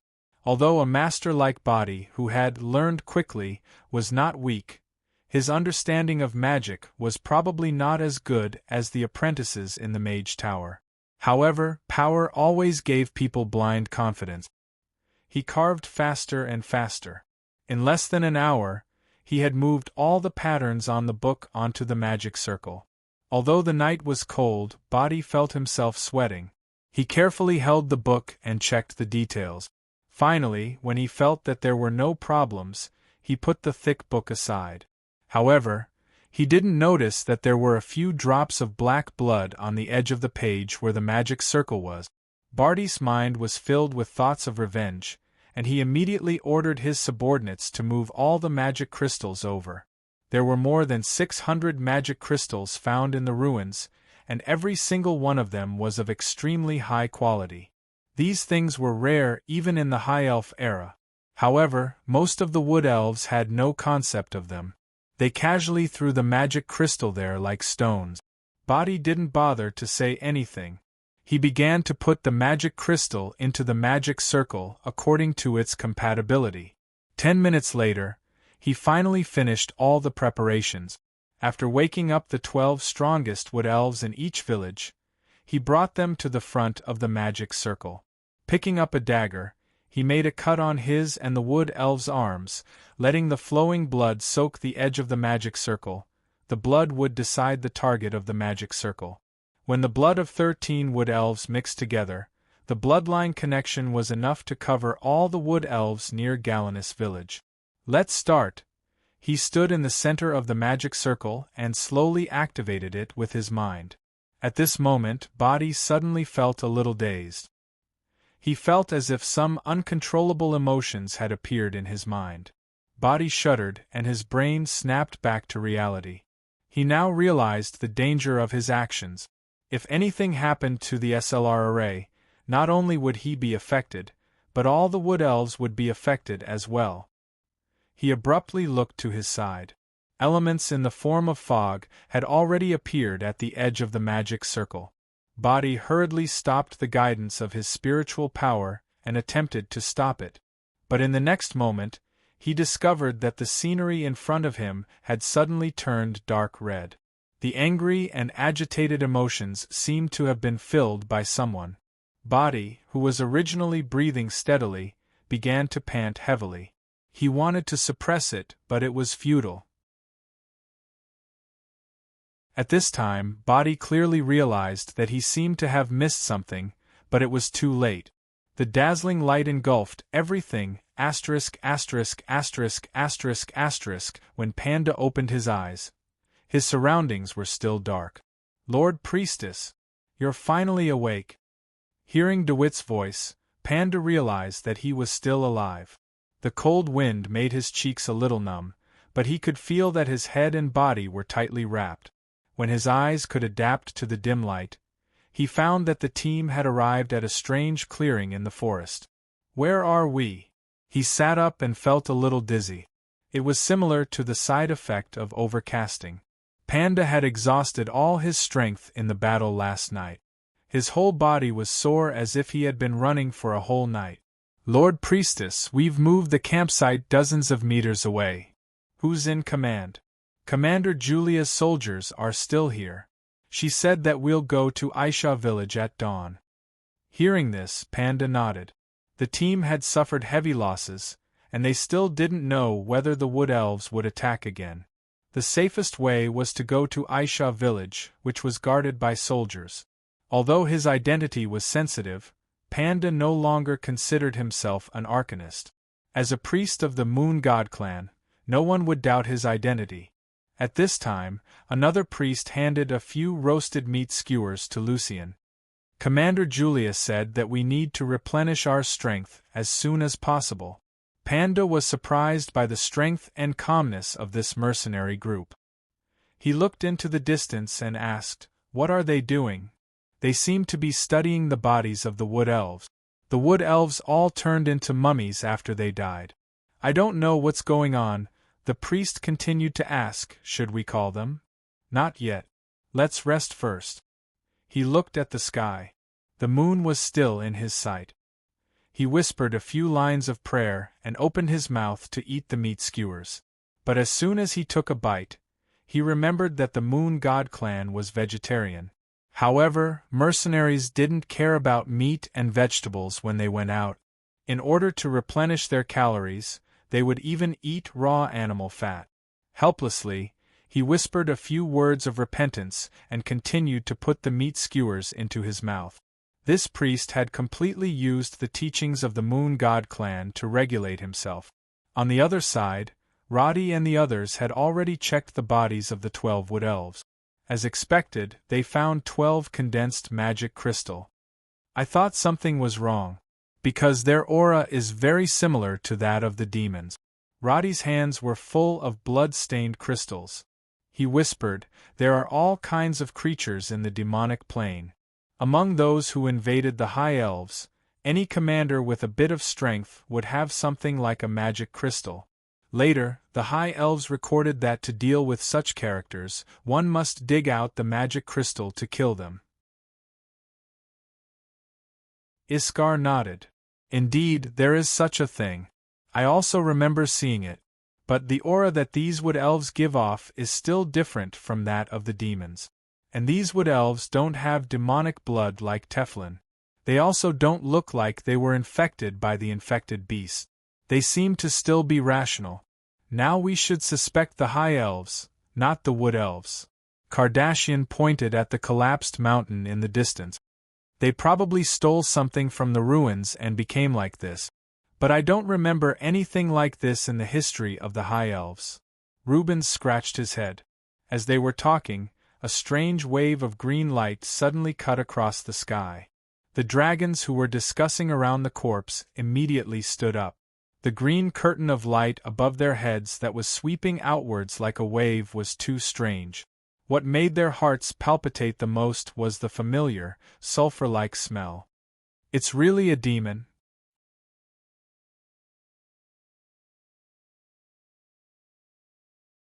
Chapter 995.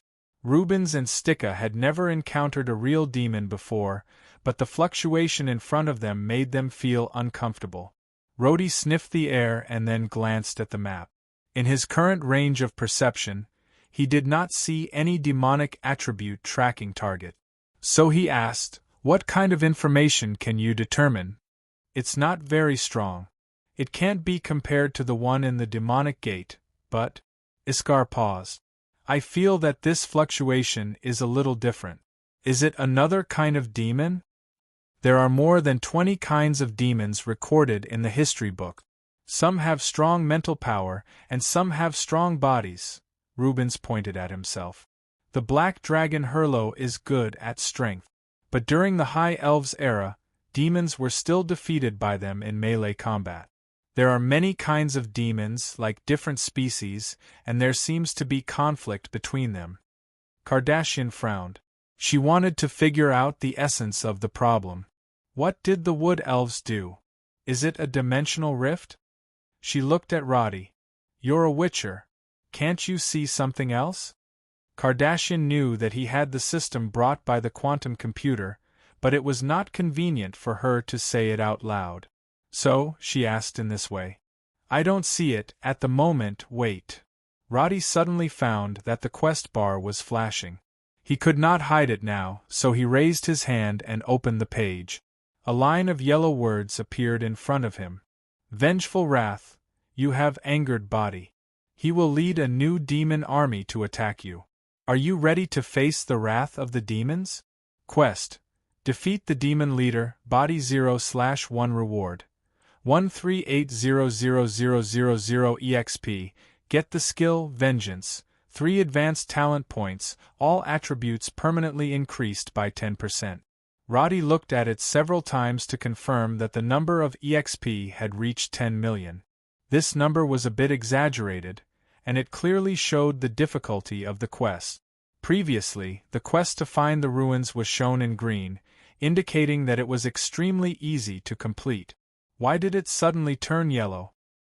He knew very well that the basis of the system's judgment was the comparison of the current team's overall strength and the enemy's strength. Obviously, according to the system's judgment, the 5 Dragon Clan members on his side and himself were still in a state of being evenly matched. A group of demonized wood elves were strong enough to fight against the dragons? Roddy immediately realized that he had made a mistake. The difficulty of the mission was not simply related to the strength of the enemy. The mission target was the main focus. This meant that Body might be the real troublesome guy. "Roddy? Are you okay?" Sticka saw him staring blankly at the air, and asked worriedly. Roddy suddenly snapped out of his daze. He looked at Kardashian with a serious expression and replied, "I can feel them approaching. If we leave now, leave? Where are you going?" Iskar looked puzzled. The other dragons also looked over. Obviously, in the eyes of the dragons, demons of this level were not enemies at all. Even if they encountered a Lord-level demon, they believed that they could escape unscathed. "Didn't we say that we wanted to study the demons when we came here? Prime Minister, why should we leave now that we've encountered them?" Isn't it better to study them properly? Besides, we're the first group of people who discovered the demons. If we get rid of these guys, the clan should pay attention to it, right? Rubens relaxed in this situation. He sat on a dead tree beside him and said, "Even if they don't come, we should go after them. Yes, we can't let them spread in the forest. If this thing is like the infected beasts, it won't be long before the silent forest is finished," Stika said as he sensed for a while. After a few seconds he added, "They're starting to move here. Their target is clear." Roddy did not intend to retreat.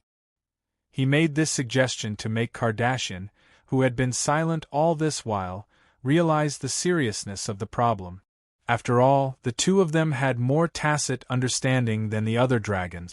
Although Roddy did not explicitly say how strong the enemy was, the ice dragon still began to silently recite a spell. Her behavior surprised Iskar and the others, but thinking of the upcoming battle, no amount of preparation was too much. Everyone also began to warm up.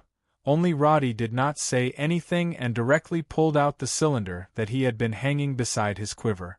The closed metal cylinder looked very ordinary, but when Roddy twisted it with his hand, an opening appeared at the top, and a triangular frame appeared below. He inserted the cylinder into the ground, fixed it with force, and twisted one of the switches. With a click, a straight beam of light shone out. This beam of light was shockingly bright and was a conspicuous red. In the extremely high visibility night sky, it could be seen clearly from hundreds of kilometers away. After that, Roddy twisted the second section of the knob. There was a scale on this knob, and Roddy directly twisted it to the top. Waves of energy began to spurt out from the bottom of the cylinder, and the beam of light in the sky began to flicker continuously. When the floating clouds were reflected, it was extremely conspicuous, like a huge signal light. "This is?" Stika came over curiously. Roddy used a few stones to prop up the base and replied, "A signal device made by the Magic Research Department. There is a charging crystal inside." "What is it used for?" Before Roddy could explain, Natha, who had been silent all this while, suddenly clutched her chest and fell to the ground in pain. "Ah," she moaned and curled up because of the severe pain. Natha had been injured many times in the past, but she rarely made any sound. However, at this time, she really could not bear the piercing pain. Roddy's expression changed, and he immediately rushed over to check on her, only to find that Natha's hands covering her chest were shockingly strong.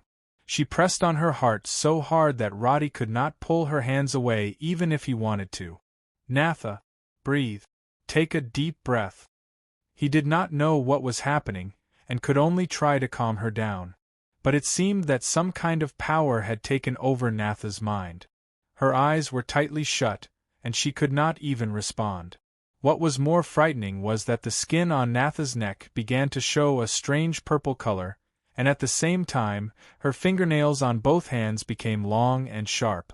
Roddy pressed her shoulders and tried to turn her over, but at this moment, Natha's eyes suddenly opened. Her eyes had actually turned into vertical pupils like those of the dragon race, and the color of her pupils had also turned dark green. What made Roddy's scalp numb was that Natha's gaze became extremely unfamiliar, like some kind of beast that was ready to attack. And in the system frame, Roddy also saw a shocking debuff: demon transformation. This line of words made his head buzz. Roddy had calculated everything, but he never thought that Natha would actually have such a situation. The dragons next to him also realized what was happening, and Stika exclaimed, "Demon invasion?" Before he finished speaking, Natha directly raised her hands and strangled Roddy's neck on the spot. Buzz! The passively activated ice armor firmly blocked her fingernails, but Natha's action caused a large crack to appear on the ice armor.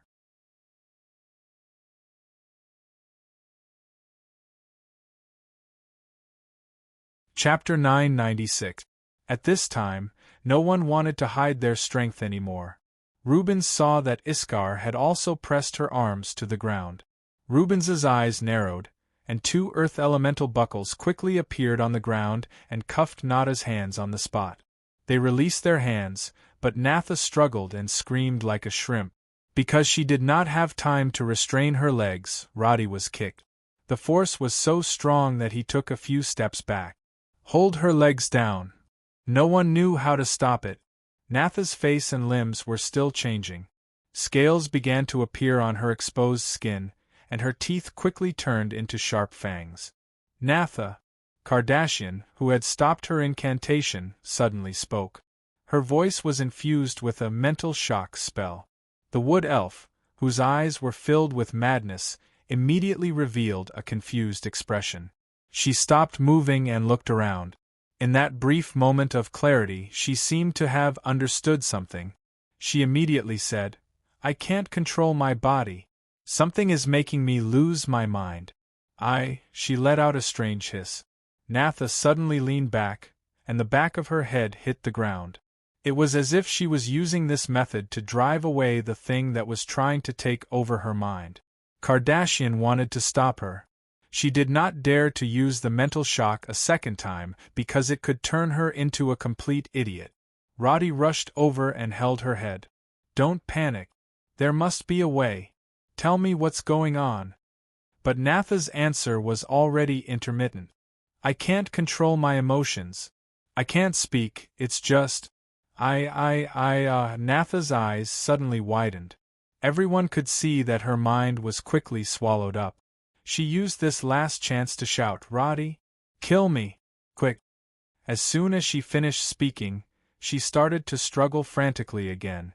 She even opened her mouth and tried to bite Roddy, who was just inches away from her.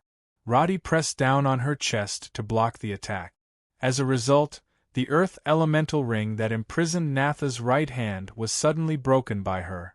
Her claw-like fingers slashed across fiercely. Even though Roddy dodged, because the distance was too close, the ice armor in front of him was still shattered. At the same time, the leather armor and clothes on his chest were also cut open. With the power of Kardashian's dragon crystal, Heart of Frost was no ordinary item. Even a senior-rank sorcerer would find it difficult to blow up this passively triggered armor. What's more, the earth elemental stone ring that Rubens had just condensed was not a low-level spell. Everything indicated that Natha's body was undergoing a drastic change in an unknown direction. Why is she so strong? Stika stepped forward to help hold down her struggling arm. As a result, Natha raised her hand and almost sent him, the dragons, flying on the spot. The green dragons had a nourishing and healing spell. Stika quickly cast it, but Natha was not affected at all. She even almost tore off the shackles on her other arm. Eshin tried to stabilize her with an illusion spell, but it was also ineffective. After a few seconds of hesitation, his face suddenly changed. Her aura is not right. Not only is she a demon, but why does she have the smell of dragons? Kardashian raised her hand to cast a spell and used an ice spell to forcibly suppress her to the ground. Morales healed her. This immediately explained everything. Natha's limb should have been amputated a long time ago, but she was able to recover completely because Morales used her dragon's origin to reconstruct her limbs. In other words, her limbs were not much different from those of dragons. In terms of strength, they were even stronger than ordinary green dragons like Stika, but the inexplicable demon transformation made this gift a nightmare. At this moment, Natha was almost no different from dragons in terms of strength, and even enhanced under the effect of demon transformation. Several of Kardashian's ice chains broke in an instant. Seeing this, Rubens and Iskar each held her down with one arm. As the elite dragons, it was not a problem for them to do so. But after subduing Natha, no one knew what to do next. Could it be as Natha said, kill her directly? Calm down, calm down. Roddy clenched his fists, took a deep breath, and then quickly said, "Don't let her hurt others. There will always be a way. To deal with a demon, Sally should have a way." 3 horizontal wounds appeared on Roddy's chest. Blood flowed down, but his eyes were fixed on Natha, who had lost her mind. However, such a commotion was still too big. Panda and the others, who were not far away, realized that something was amiss. Devitt ran over to take a look and could not help but say, "Damn it, the wood elves are not good people." "Shut up!" Roddy turned his head and shouted. Although it was just an ordinary sentence, DeWitt paled and took 2 steps back because Roddy and the other 5 dragons were staring at him at the same time. That kind of terrifying spiritual pressure pressed down on him like a mountain, almost making him sit on the ground. "Come back, DeWitt." Panda's voice was a little weak, but as the nominal leader of the team, DeWitt finally found a way out. He lowered his head and hit at the side. He had already realized that he was not a match for these guys in front of him. Just their stare was enough to make him tremble. Who knew where they came from? But even so, the others in the team still did not think that this group of people was hiding their true identity. Even the priest Panda only thought that they were extremely strong mercenaries. At this time, the struggling Natha had completed her mutation. Her appearance was different from Teflin's. The outline of her face was still the same, but the surface of her body had many protruding bone spikes and bone armor. At the same time, her limbs and neck could see fine scales similar to dragons. 2 spiraling horns also appeared on her head, but it was completely different from dragons. Instead, it looked like a demon. Her powerful strength dug a few holes in the ground. Kardashian had to cast a high-level, ice coffin spell to completely imprison her limbs in heavy ice. Only then could Rubens and Iskar be freed.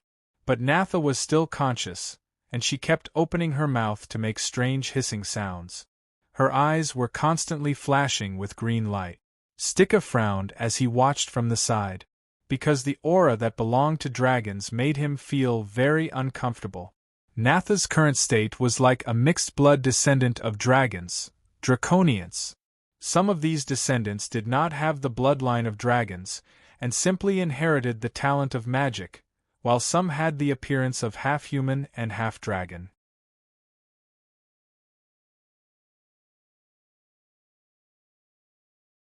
Chapter 997. Captain Julia, do you need help? Kardashian was stunned for a moment. Natha did need help now, but the group of dragons really had no choice. The most ideal way was to take her directly to Hollier City and find Sally's artifact scepter to purify. But before she could answer, the ice coffin spell that had just been released suddenly shattered. Rubens and Iskar hurriedly rushed to hold down Natha, who was trying to get up. However, the 2 giant dragons exerted force together, and she almost broke free. This scene made Eshin and Stika also realize that something was wrong. The 4 giant dragons rushed up together, and only then did they barely manage to hold Natha down on the ground. Roddy could not help even if he wanted to now. If any of the dragons were to fly her back to Hollier City, who could guarantee that she would not break free and run away halfway? Who knew what kind of result this kind of existence that was neither human nor dragon would cause, so he could only silently nod at Kardashian, and the latter immediately made a request. Priest Panda, if possible, try using divine spells. Panda was fine with this. After all, he was saved by the other party in the previous battle. So now he immediately took out the necklace and prepared to recite the prayer. But the priest next to him knew that Panda's body was abnormally weak and wanted to stop him, but Panda directly waved his hand and interrupted him. You also come and recite the prayer. The night sky above their heads had begun to gradually dissipate, and dawn was about to arrive. At this moment, a large number of startled birds flew up, and the originally quiet surroundings became noisy. Panda ignored the birds that covered the sky above his head and began to recite the prayer. The priest next to him wanted to say something but stopped on second thought. Finally, he also began to pray to Styrian for divine power. Roddy didn't say anything. He had always been repulsed by gods, especially when he knew that Panda was probably an arcanist from the Holy Assembly. However, Natha's current situation left him with no other choice. Even the all-powerful dragons couldn't do anything about it. If a miracle could really happen, it could only be a miracle that constantly refreshed people's knowledge. He had never thought that he would one day begin to look forward to the appearance of a miracle. And when Panda's magic fell, the struggling Natha was not affected at first. However, he did not stop reciting the prayer.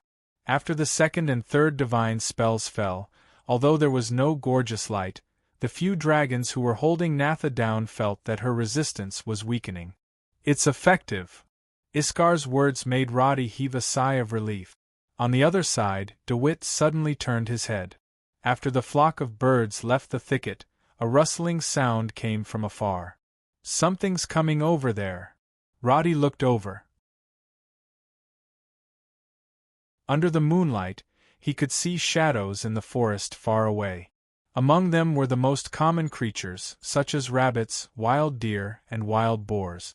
There were also all kinds of huge magical beasts. This scene looked like the beast stampede he had experienced before. However, when he looked carefully, he found that these animals and magical beasts were actually taking refuge. There seemed to be something horrible chasing behind them. All the creatures were running desperately. Some even fell, collided, and stepped on each other. When Roddy turned his eyes to the map, the marked spots quickly entered his detection range. He took a deep breath and took off his hat that had been crooked all this time. He slowly straightened his bowed back and threw the elemental summoning stone forward with his right hand. The condensed earth elements instantly rose from the ground. "They're coming." After saying this, Roddy looked up at the sky. The flashing red marks were still shining on the clouds. He lowered his head and began to assemble the crystal cannon that Iskar had been carrying. "What's coming?" DeWitt asked. As soon as he finished speaking, small creatures began to run past them. Rabbits, mice, and all kinds of shadows flashed past, causing the mercenaries to feel fear. Because these creatures did not even turn around when they saw the bonfire and the humans, it was obvious that they were panicking and running away. Some of the birds that flew past them even hit the tree trunk next to them. "Pa!" Their necks were broken, and they died in front of everyone. "Kardashian, can you keep an eye on Natha?" Now that things had come to this, Roddy no longer needed to disguise his identity. His expression was no longer wretched. All that was left was the calmness of a battle. "I'm fine with it." Hearing his calm words, Kardashian raised her hand to cast a spell. Once again, she used a frost spell to immobilize Natha. This time, with the help of the divine spell, Natha's struggle was far weaker than before. Thus, the 4 dragons were finally freed. Everyone, be careful in battle. The enemy is not as simple as you think, so don't reveal your trump card directly. With his back facing Panda, who was constantly casting divine spells, Roddy locked the slot of the fixed magazine with a click. His eyes swept through the mission description in the mission bar, and he had a bad feeling in his heart. Another divine spell fell, and Natha finally stopped screaming. Her eyes looked around as if she was looking for something. Compared to her previous manic appearance, she was clearly much calmer. But no matter how many times Kardashian called her name, Natha did not respond. Panda's forehead was now full of sweat. He rested for a moment and looked back. Lewis's magic power had not recovered much, but at this time, he still forced himself to cast Illuminate toward the sky. The shadows of the forest were like a dense spider web. In the shadows, tall figures were rushing here. More than 300 mutant wood elves appeared at the edge of his vision. "Damn it! What are these?" DeWitt's voice trembled as he raised the curled sword in his hand. If there were more than 10 wood elves, he would still have the courage to fight with these people at present. But looking at the continuous line of red eyes, this mercenary leader could only feel his legs trembling uncontrollably. "We're dead." Lewis even regretted casting Illuminate, but as a mercenary, he was not surprised by his own ending. Instead, he turned his head and looked at Roddy, who was holding the crystal cannon. Charlie, so you also know magic. Why didn't you tell us before? I'm not good at magic. While speaking, Roddy let the earth element condense in front of him to form a base of half a person's height, and he set up the cannon barrel on top of it. The level of this earth element is not low. It's a pity with your ability. Lewis stuck the staff into the ground. Later, killing one won't be a loss, killing two will be a gain. What is this thing? Something that can kill people, Roddy did not explain, but just turned around and gestured to Kardashian. Brighten it up. The effect of Lewis's illuminate lasted for 2 minutes before it began to gradually weaken. The next moment, Kardashian raised her finger. The next moment, the 12 light balls suddenly condensed above everyone's head and quickly dispersed into the sky. The bright light illuminated everything within a kilometer.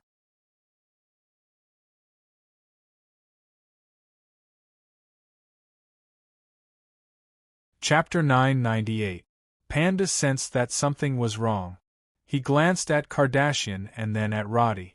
You, Priest Panda, if Natha can hold on, we can leave here alive today.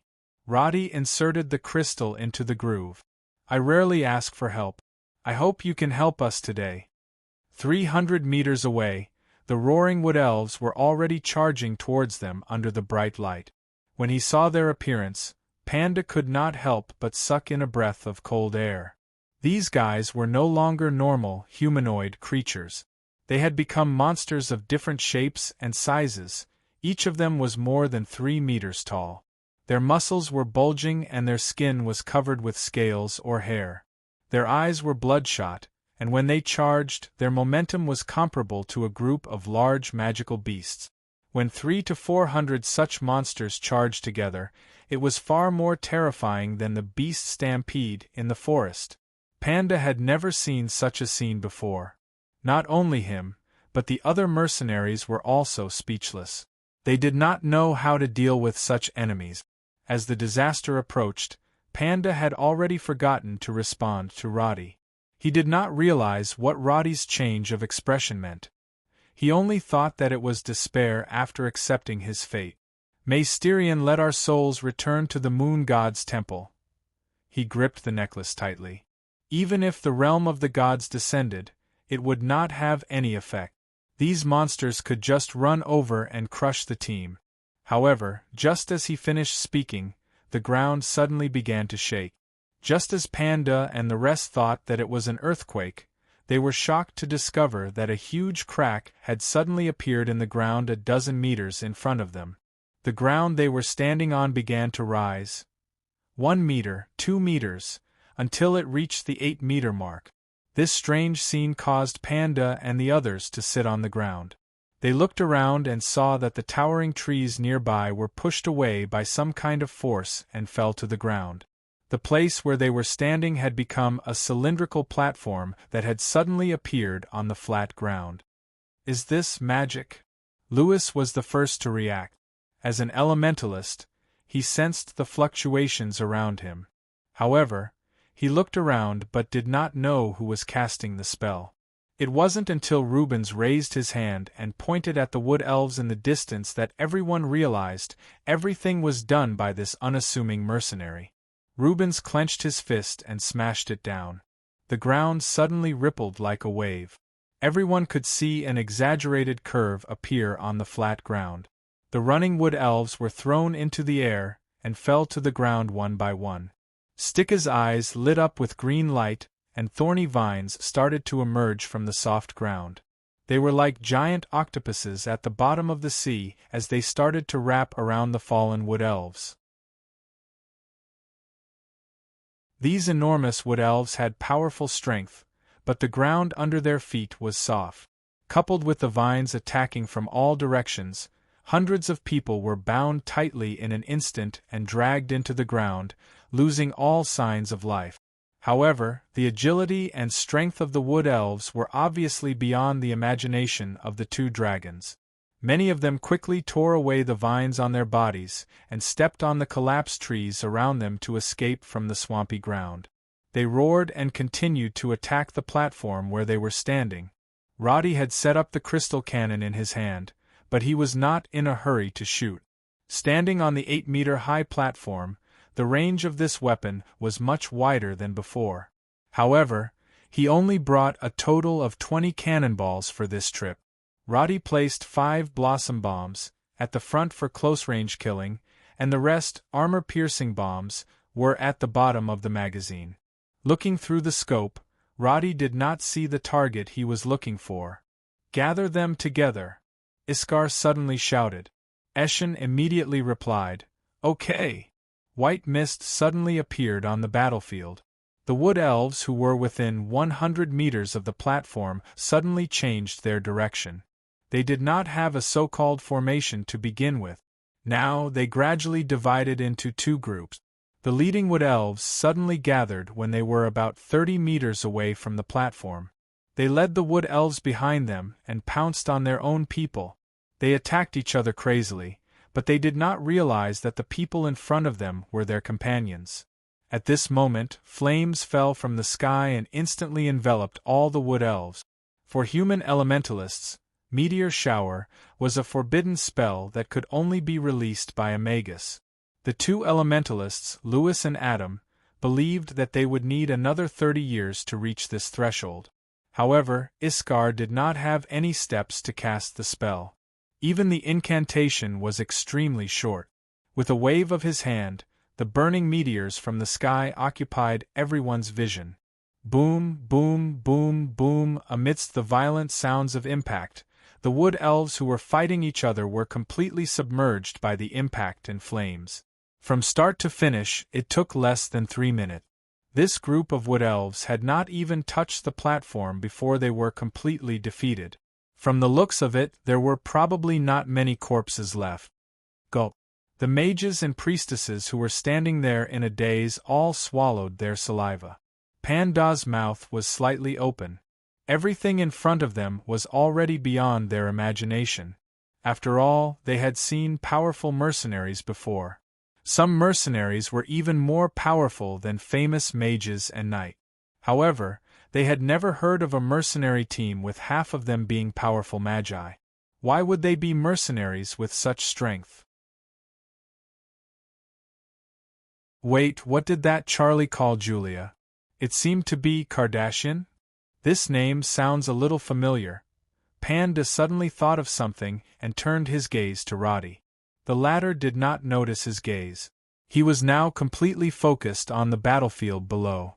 Kardashian suddenly said, "Priest Panda, Natha's condition is a little bad." Turning his head, Panda saw that the originally calm Natha was now struggling again. He wanted to say something, but when he opened his mouth, his throat felt extremely dry. "You don't need to do anything else, Priest Panda. Just alleviate her condition." "Ah, okay." He immediately nodded and wiped the cold sweat off his forehead. He began to continuously chant a prayer. The silver light continued to fall, and Natha's struggle finally weakened. But at this moment, Iskar, who was constantly casting spells to burn the battlefield, suddenly said, "Something's wrong. We can't burn them to death." Needless to say, the waves of roars coming from below explained everything. If it was a normal magical beast, it would have been cooked after being burned for so long in the sea of fire. How would it have the strength to roar? "Kardashian, do you remember the Kosvo Earth Dragon that Sodeler and the others encountered?" Rhodey suddenly spoke, and the other dragons looked at him in amazement. They obviously knew about that powerful mutated creature. It was originally an ordinary mythical beast, but it had suddenly mutated in the fire that was supposed to burn it to death. On top of that, it had devoured various other mythical beasts in the process of chasing after the team. Its strength seemed to have no limit as it grew stronger. In the end, Kardashian fought it alone and almost died. If not for Roddy's long-range crystal cannon support from the Pasha Magic Tower, she would probably have ended up fleeing.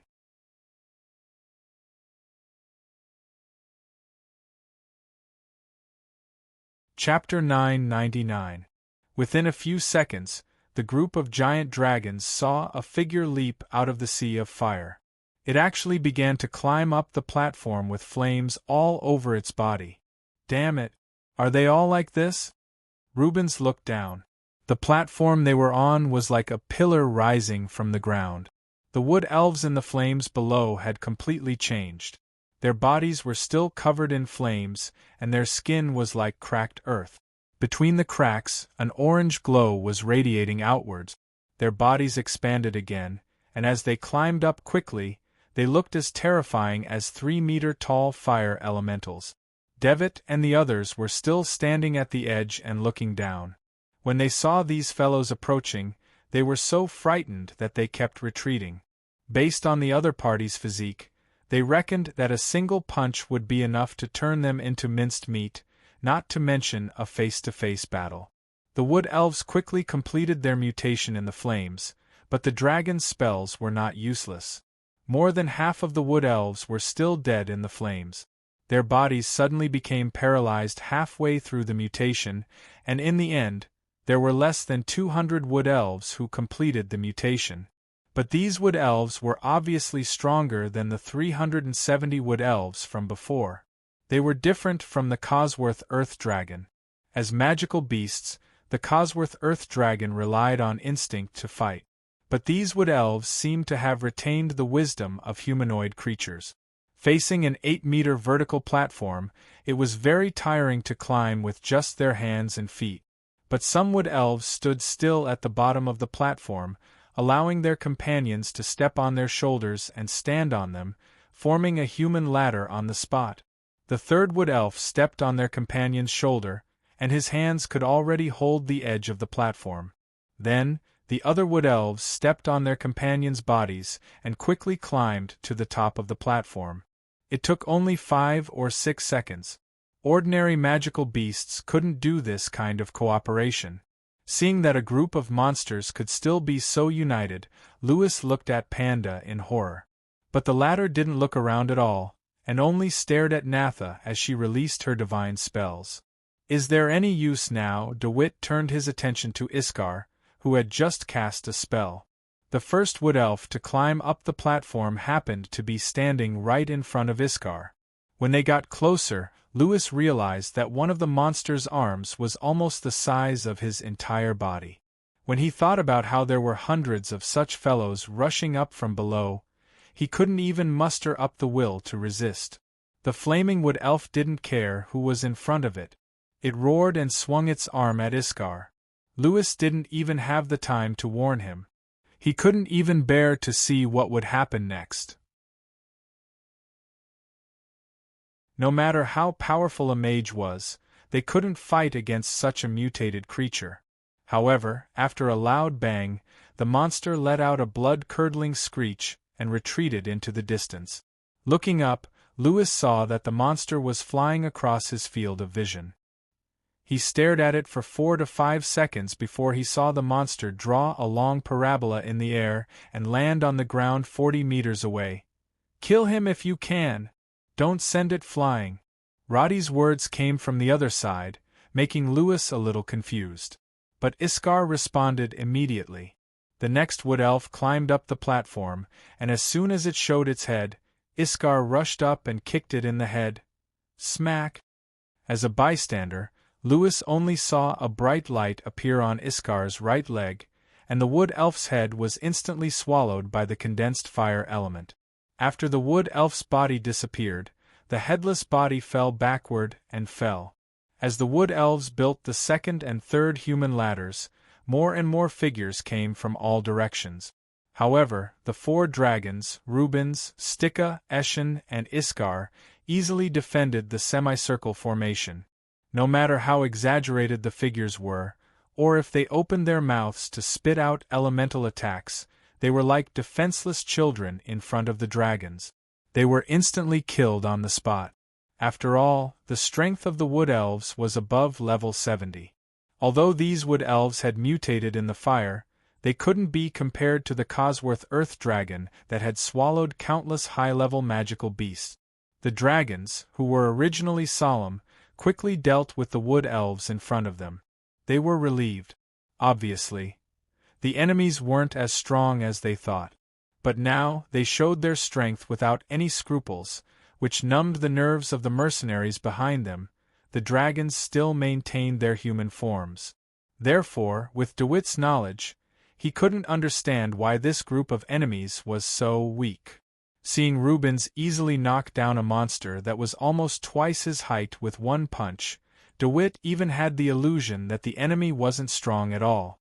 The screams of the enemy quickly raised the morale of the team. He picked up his two-handed sword and wanted to approach, but he had only taken 2 steps when Soria and the other arcane warrior pulled him back. "Are you crazy?" the arcane warrior said as he threw a short spear. With a whoosh, the tip of the spear accurately hit the chest of a monster. But even with the arcane warrior's strength, the short spear did not even break the scales on the chest of the monster. The spear broke on the spot and fell to the ground. The wood elves that were hit noticed them and immediately rushed over with a howl. This gave everyone a fright. Lewis quickly condensed a small fireball with the little magic power that he had just recovered. After it exploded on the wood elf's face, it actually only left a few burn marks on the wood elf's face. It did not slow down the wood elves at all. Adam's icicle spell was also cast. The icicle, which was as thick as a fist, looked much larger than the short spear, but it also shattered into countless pieces on the bone armor on the opponent's shoulder, leaving only a white scratch mark. Needless to say, DeWitt threw away his sword, turned around, and ran. Fortunately, the wood elves had only taken 2 steps when a large yellow earth element suddenly appeared on the ground and surrounded them. Rubens kicked the wood elves in front of him away, turned around and clenched his fist. The earth element that surrounded the wood elves instantly compressed and tightened. After a large number of bone-cracking sounds, black blood sprayed on the ground like rain. The wood elves had already been crushed into meat paste, and after the earth element dissipated, they collapsed to the ground. The black dragon Hurlo did not look back and continued to fight. DeWitt and the others looked at each other and did not say anything else. They obediently retreated to Kardashian's side.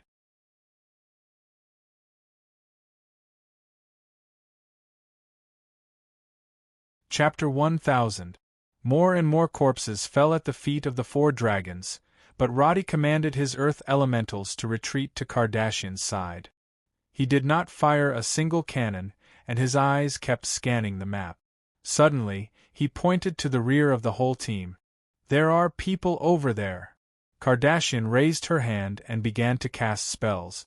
When 2 wood elves showed their heads, a series of ice spears instantly hit their heads. The elemental ice spears were 3 meters long and more than 20 centimeters in diameter. Their huge size and kinetic energy instantly pierced through their heads. Their brains splattered everywhere, and their huge bodies fell backward. The heavy thuds could be heard from afar. If that's all, there should be no problem. The enemies were easily dealt with, but Kardashian still looked serious. Iskar and the others did not show their trump card. They were not hiding their strength, but killing the enemies with the least amount of damage. The dragons had experienced many battles, so they knew the importance of conserving their strength and magic. Unnecessary spells and energy would not be wasted at all. There are many more. Don't be careless. 6 more are coming. Rhodey pointed in another direction. Apparently, a group of the wood elves had started to cut off the retreat route. Kardashian cast a series of spells at them. However, the wood elves seemed to have a stronger defense. Even after being hit by several ice spears, they still stood up and charged at Rhodey. Kardashian stepped forward and began to bombard them with more violent spells. At this time, only the mercenaries and Roddy were left beside Natha. He turned his head and looked at the priest Panda. He had indeed used up all his strength. He had released more than 10 divine spells, and his face was full of sweat. But with his effort, Natha's condition was much more stable, and she looked like she was sleeping. Charlie, I need to rest." Panda's voice was weak. Roddy nodded, and then remembered that he had brought a lot of potions. He rummaged through the bag beside him and tossed a bottle over. "Drink this. It should last you for a while." Panda opened the bottle cap and realized that it was an expensive supreme magic potion. Lewis, an elementalist with a solid family background, could not even afford to buy it, let alone use it. How could these mercenaries have such an expensive potion? He was more and more certain of his thoughts, but what else could he do now? Without a word, Panda picked up the bottle and gulped it down. Divine spells didn't consume magic power, but they also consumed mental power. The effect of this potion was to quickly restore exhausted spiritual power, so Panda's mental state quickly improved. However, just as he was about to get up and continue to use magic, the ground under his feet suddenly trembled, causing him to sit on the ground. Roar! A deafening sound suddenly sounded. Looking towards the source of the sound, Panda saw a figure the size of a hill suddenly jump onto the platform and punch Rubens. The black dragon Hurlo raised his hands to block, and at the same time, condensed a hemispherical earth elemental shield. But the monster's punch directly shattered the shield, and he was blasted away along with the splattering elements. Rubens flew directly over everyone's head, and disappeared behind the edge of the platform at the back. Sitting on the ground, Panda struggled to raise his head. Under the illumination spell, the giant monster in front of him was like a nightmare. The monster no longer had a human shape. There were spiral horns protruding from the top of its head, and its head was disproportionately large. The flames had burned away its skin, leaving only red bones. Because it had no lips, countless dagger-like teeth were exposed. Just the teeth alone were the length of a human's forearm, as if it could swallow a human whole if it opened its mouth. What was more frightening was that the surface of the monster's barbed body was covered with bumpy spots like a toad's. When Panda took a closer look, he couldn't help but suck in a breath of cold air. Those sparkling things were actually magic crystals of a large size. "He's here." Roddy glanced at the system window, and knew that this strange demonized monster in front of him was the quest target body. The monster's current body proportions were somewhat like a silverback gorilla, its arms as thick as 2 pillars, and its legs were slightly shorter. Its sturdy muscles were covered with bone barbs, and its form was extremely similar to the Kosvo's earth dragon. The monster's level was displayed as a question mark, which Roddy was no stranger to. Many high-level bosses did not have a clear level, because their strength could change at any time, and they could also appear in different forms. But right now, Body's lethality was indeed not low. He sent Rubens flying like a baseball, and then swung his fists left and right. After being hit, Stika let out a cry of "ouch," and was pressed into the ground like a nail. Eshin did not dodge, because the monster only attacked his illusion. Iskar's reaction was the fastest. He dodged the huge fist and the lava-like breath, and then immediately cast a powerful flame spear. The bright flame pierced the monster's chest, and with a poochie sound it pierced through the monster's strong bone armor and muscles, and did not pierce through at all. In the next second, the flame spear exploded, and Body's body trembled slightly, but he did not even make a move to retreat. The scorched black wound did not affect his movement, and he opened his claws diagonally, slapping directly on Iskar's body. DeWitt's people could not bear to see what would happen next, because in front of such a giant monster, no one would be able to escape. Only the priest Panda kept staring at Kardashian, who was continuously casting spells.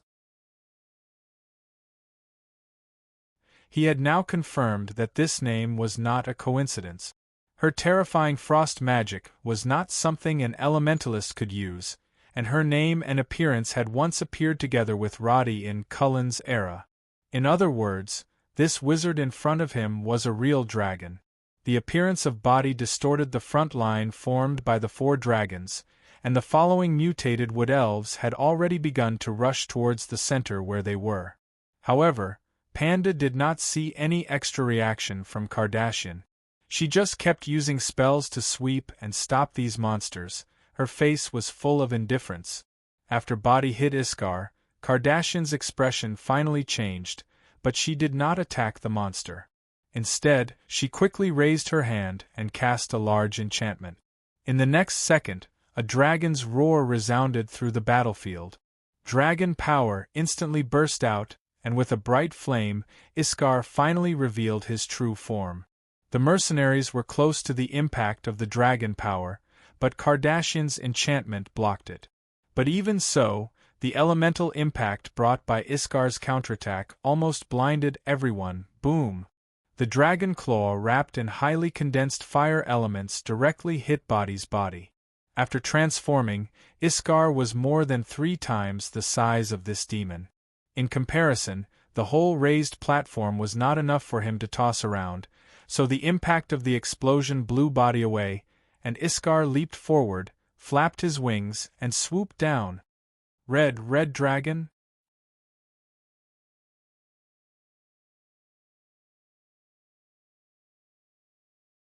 Chapter 1001. Since Iskar had dragged Barty off the platform, the rest of the wood elves were no longer obstructed, and were madly rushing towards them. Stikka, who had been smashed into the ground, seemed unharmed. Apart from some dirt on his body, he didn't even bleed. Eshin condensed 2 glowing straight blades in his hands. However, they all understood that if they continued to fight in this form, they obviously couldn't take care of the entire defense line. Damn it! I'm going to tear all these reptiles apart. Stikka, who had jumped into the pit, spat and transformed in a green light. Countless vines sprouted from the ground, which was originally covered in snow. Even Panda and the others, who were further away, could see grass growing under their feet. With a roar from the green dragon, the charging wood elves were instantly tripped by all kinds of plants that appeared under their feet. Before they could get up, Stikka's dragon claws rushed up and trampled them into meat paste. The mutated wood elves were stronger than humans, but in front of the dragons who had revealed their true forms, they were no different from reptiles. Eshin also revealed his true form as the crystal dragon. However, he jumped down the platform and disappeared. The whole battlefield was instantly shrouded in a thick white mist. The wood elves who were about to continue to climb up by stepping on their companions suddenly shouted and jumped down. After falling to the ground, they desperately ran in the opposite direction. The appearance of the 3 giant dragons made DeWitt and the others sit on the ground dumbfounded. The wood elves in front of them were trampled to death by Stikka one by one. The originally dangerous situation immediately reversed, and the wood elves began to crush the wood elves. Rubens, who was the first to be hit, was now nowhere to be seen. DeWitt and the others looked around and suddenly felt a gust of wind blowing from behind. They looked up and found that the sky above them was covered by the black shadow flying past. The black dragon Hurlo was the largest among all the giant dragons. Rubens's wingspan was longer than the diameter of the platform. He flew directly above everyone and dived towards Body. At the same time, he shouted, "Let me! Wasn't he strong? Watch me kill him!" His voice rumbled, but because he spoke in Draconic, DeWitt and the others did not understand what he meant. However, they could all understand the black dragon Hurlo's body language. He descended from the sky and stabbed Body's body with his 2 front claws.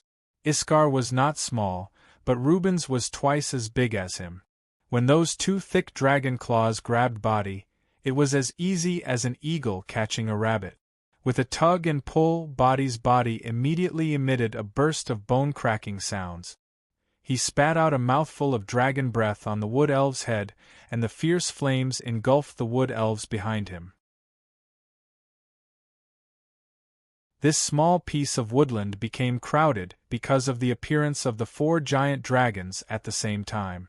Because Body's mutation was too severe, no one knew what expression he had on his face. However, looking at his miserable appearance when Rubens pulled out his intestines, it was obvious that he did not expect his powerful team to run into an iron plate, but the battle did not end quickly, because the wood elves did not seem to have any intention of retreating. The demon mutation gave the wood elves an extremely tenacious vitality. Facing the dragon's powerful attacks, these wood elves behaved like cockroaches. Unless their entire body was broken or their head was removed, most of them would still desperately crawl towards the dragons even after being injured by spells or dragon claws. This gave Eshin, Stika and Iskar a headache. They used spells to repel the wood elves who tried to jump onto their bodies and bite them, and constantly used their dragon claws to hit the fearless wood elves in front of them. But after a dozen seconds, they quickly adapted to this kind of fighting rhythm, and their killing efficiency began to increase rapidly. "Rubens, are you still not done?" Iskar heard the commotion beside him, and turned his head to see the black dragon Hurlo still constantly tearing and biting Body. He had been attacking for a long time, and logically speaking, even a castle would have been destroyed by him, but Body still seemed to be in one piece. Although his arms were broken and his body was a bloody mess, he was still alive and struggling with all his might. "Come and help." Rubens was a stubborn person, and if he had a choice, he would never ask for help. But Body made him feel extremely helpless. Be it elemental or physical attacks, even if he used all his strength, he could not tear off any of Body's limbs, and could at most cause fractures. Without another word, Iskar flapped his wings and rushed to Rubens, biting Body's thigh. And Rubens bit the other side in tacit understanding, and the two pulled in opposite directions at the same time, but something surprising happened. Body's body seemed to be indestructible, and no matter how hard the two dragons pulled, they could not break it. Seeing this, Stika rushed over from the side. He opened his mouth, and a green breath condensed into the shape of a cone, directly nailing Body's softest abdomen. As the two giant dragons were pulling at the side, Body took a solid hit. But when the elemental energy dissipated, Stika found that there was only a mark on Body's abdomen that changed color, and not even a scratch appeared. Eshin's figure flashed out, and at this time, he returned to human form from the giant dragon form, but this time, his height was not the size of an ordinary human, but a giant of about 5 meters. In his hand, he held a crystal spear that was 6 meters long and more than half a meter in diameter. Looking at the material, it was obvious that this weapon was transformed from part of his origin dragon crystal. At this time, Eshin did not adhere to the convention of dragons do not use weapons, because he had been with Roddy for a long time. He had unknowingly changed his original way of thinking. At this time, facing Body with amazing defense, Eshin immediately understood one thing from the knowledge of physics. Among the cold weapons, the spear was a sharp weapon to break through the defense in any situation. Poof! The giant-like Eshin ran over, and the spear that he stabbed with all his strength finally showed results. The spear went straight into Body's abdomen, but did not penetrate the carapace on Body's back, but was tightly clamped by his steel-like muscles. The power of Eshin's dragon crystal spear was powerful, and naturally, it was not as simple as a stab attack. The dragon crystal contained a powerful origin power, and when Eshin's eyes narrowed, it directly exploded inside Body's body, but the expected scene of the opponent being torn apart did not appear. Eshin's expression changed, and he looked down, only to find that the front of the crystal spear was slowly dyed by a layer of purple light. "Oh no! Pull it out!" Stika immediately shouted, and Eshin immediately tried to pull it out, but the spear seemed to be attracted by some kind of suction, and he used all his strength but could not pull it out. "Help me!" There was finally a hint of panic in Eshin's voice. At this time, Rubens was still biting Body, but with a slap of his dragon claw, the condensed earth element immediately pushed Eshin in the opposite direction. Iskar's flames accurately burned Body's head, and Stika turned around and used the elemental vines to pull down the bodies of the wood elves who were still chasing at this time.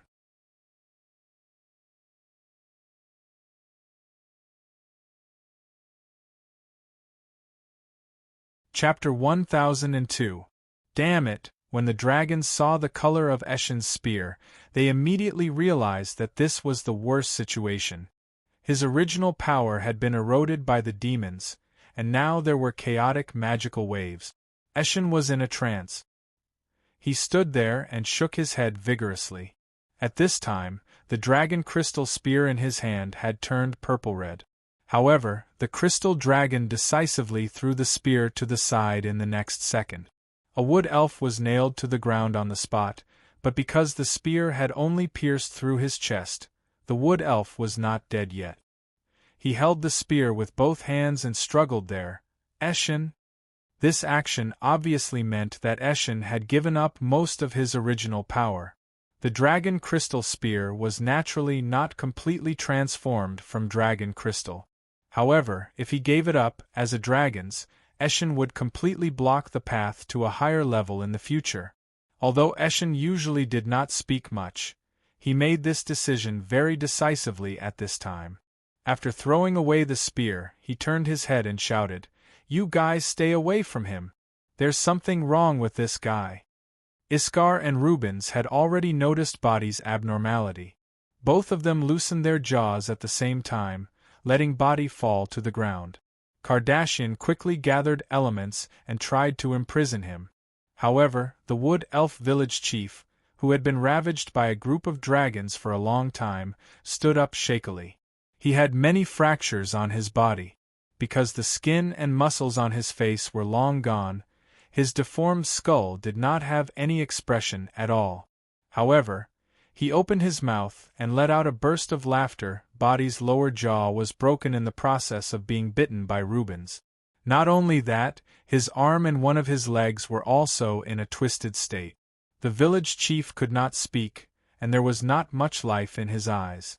When Kardashian's frost elements completely surrounded him, he suddenly opened his mouth and let out a sharp roar. In an instant, the magic crystal on the surface of his body collectively glowed.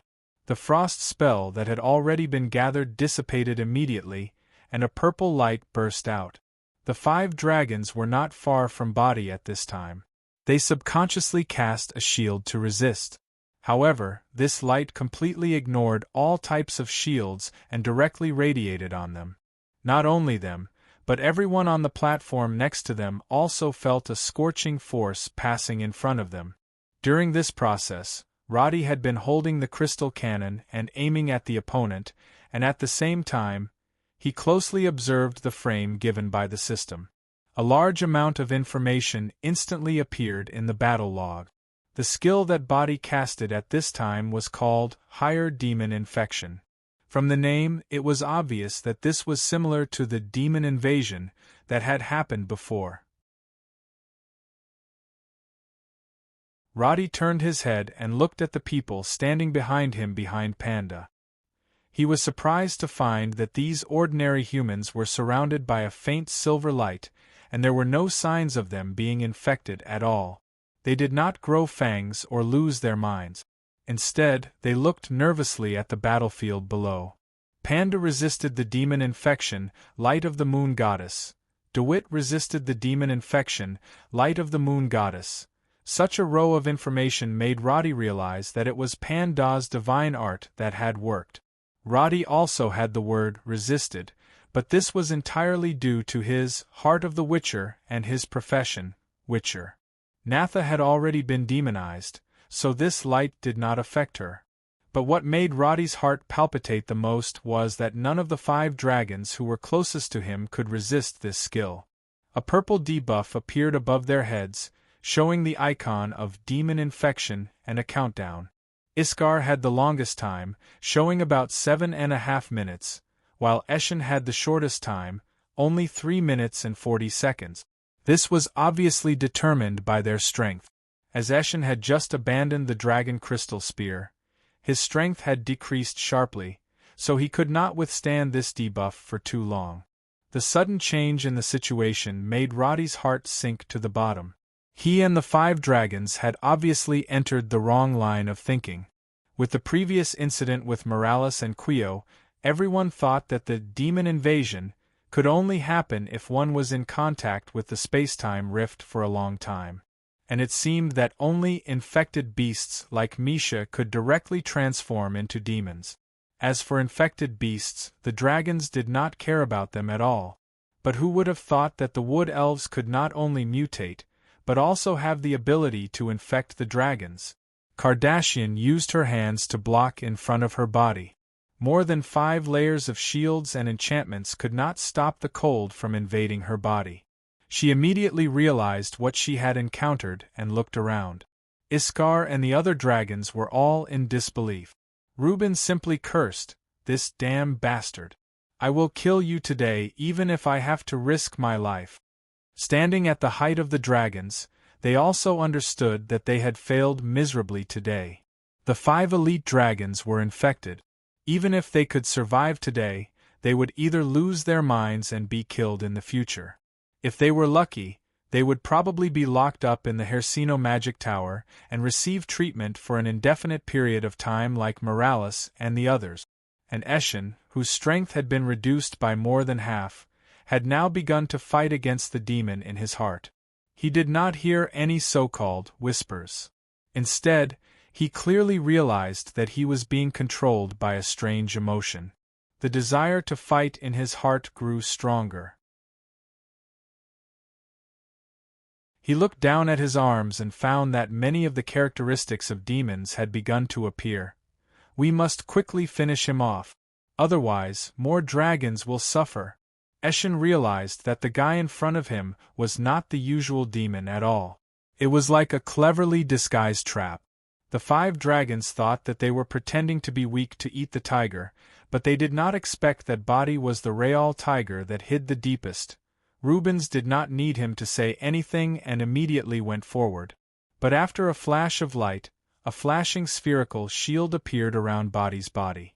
Rubens and the other 3 attacked one after another, but they found that the thickness of the shield was exaggerated to an unbelievable degree. And its energy came directly from the densely packed high-level magic crystal on his back. What the hell is this monster? Iskar was really panicking.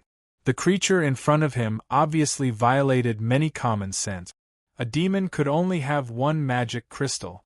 It was also unheard of for a demon to have more than 1 magic crystal. And for a demon like Body, rather than a mutated demon, he was more like a living magic circle. He could use the power of so many magic crystals at will, and at the same time, he had a body that even the dragons could not break. The guy in front of him, who slowly opened his mouth, was probably far more than just an infected wood elf. "Accept my gift," Body suddenly spoke. His skeleton-like face was expressionless, and his tone was very stiff.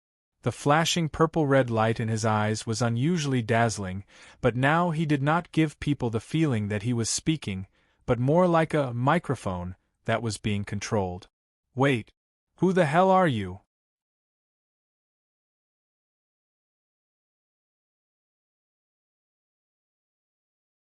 Chapter 1003. Body did not have the intention to answer. He did not even look at the storm-like attacks of the dragons in front of him. Instead, he began to chant a spell. This was the first time anyone heard the spell cast by a wood elf. But whether it was the elementalist or the dragons, no one could understand what he was saying. The biggest possibility was that it was some kind of language exclusive to the demons. Naturally, the 5 dragons would not wait for him to finish chanting. Rubens was the first to rush forward. Since he knew that he was being attacked by the demons, he was ready to risk it all. Under the effect of Earth's blessing, a large number of spikes quickly appeared on the surface of his huge body. When he rammed into Barty, the spikes, which were condensed from the earth element, stabbed into Barty's body. However, Barty's bite hit a thick shield, and more than a dozen dragon teeth broke on the spot.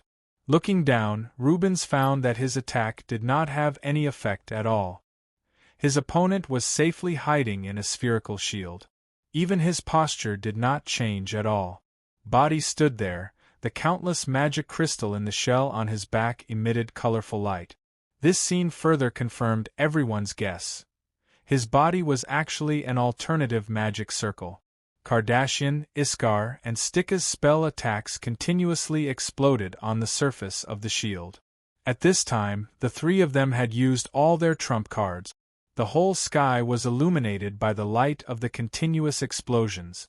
However, other than making the shield tremble, Body did not suffer any damage at all. If it was purely based on the magic crystal to cast the shield, this kind of defense was not reasonable at all. But as the top spellcasters, the dragons quickly felt a familiar aura on the surface of the shield. Damn it, is this also a god realm? Obviously, if the opponent was only below the demigod level, even if it was the Lord of the Dragons, it would not be able to withstand the bombardment of the 5 of them without moving an inch. Only gods, who surpassed demigods and had the ability to set rules, could cause an anti-magic effect in a certain area. It was exactly the same as the divine domain that Panda had summoned a few hours ago. Their elemental attacks did not explode the moment they came into contact with the shield. Instead, they immediately dissipated. Reuben's claws and bites were useless because he was immune to almost all attacks when he used God's domain as a defense. The 5 mighty dragons were helpless against the devil in front of them. However, the other party's incantation did not stop. Kardashian stopped and looked around. Suddenly, she realized that the wood elves, who had been climbing non-stop, were being pulled over by a strange force. The reason why she said it was pulled was because these wood elves did not come over willingly. There were many corpses of the wood elves they had just killed on the ground.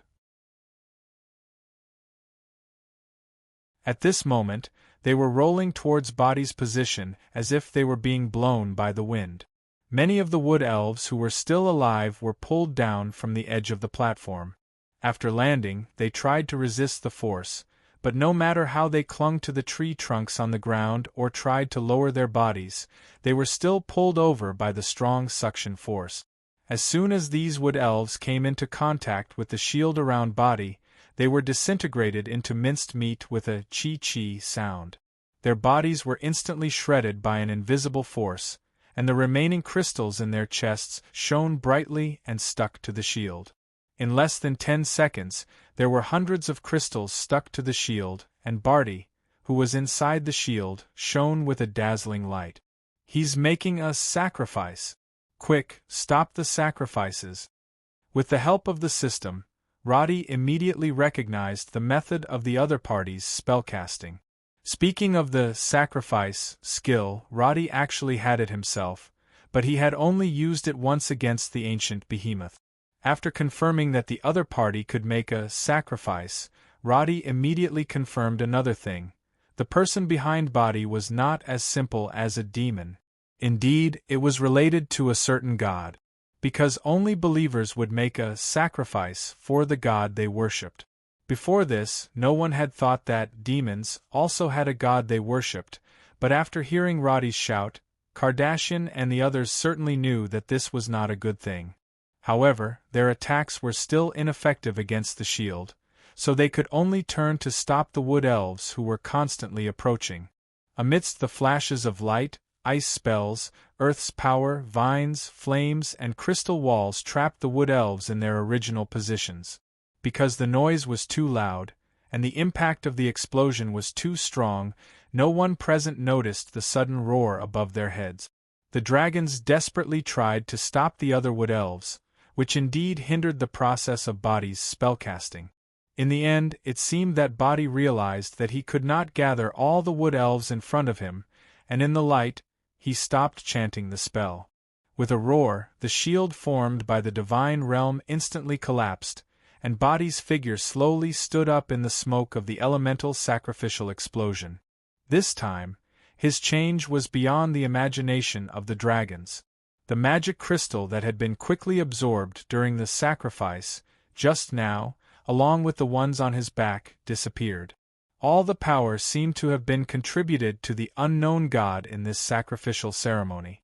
The outline of Body's body still looked like some kind of mutated gorilla, but with the feedback from the god, his height directly increased to about 15 meters, and at the same time, there was a large number of densely packed tentacles on his back.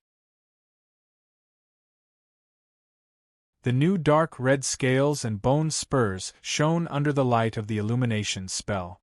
Most importantly, he seemed to have recovered his consciousness from the original puppet state, and now he was looking down at his hands in surprise. "This is what I want," Body felt the strong surging power in his body. At this moment, his body was already twice the height of the platform where Roddy was, and because of the countless tentacles, his body was even bigger than Rubens's. He turned his head and saw DeWitt and the others on the platform, their faces full of fear.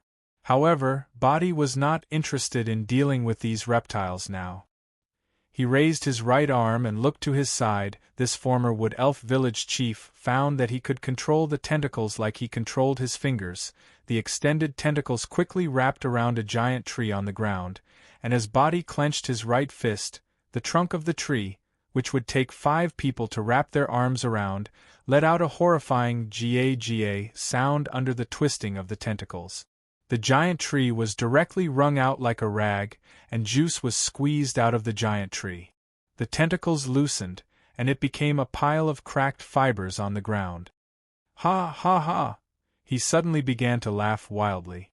The power that he had been longing for a long time had finally been added to his body, causing Body to even ignore the 5 dragons around him, and to vent the emotions in his heart, minding his own business.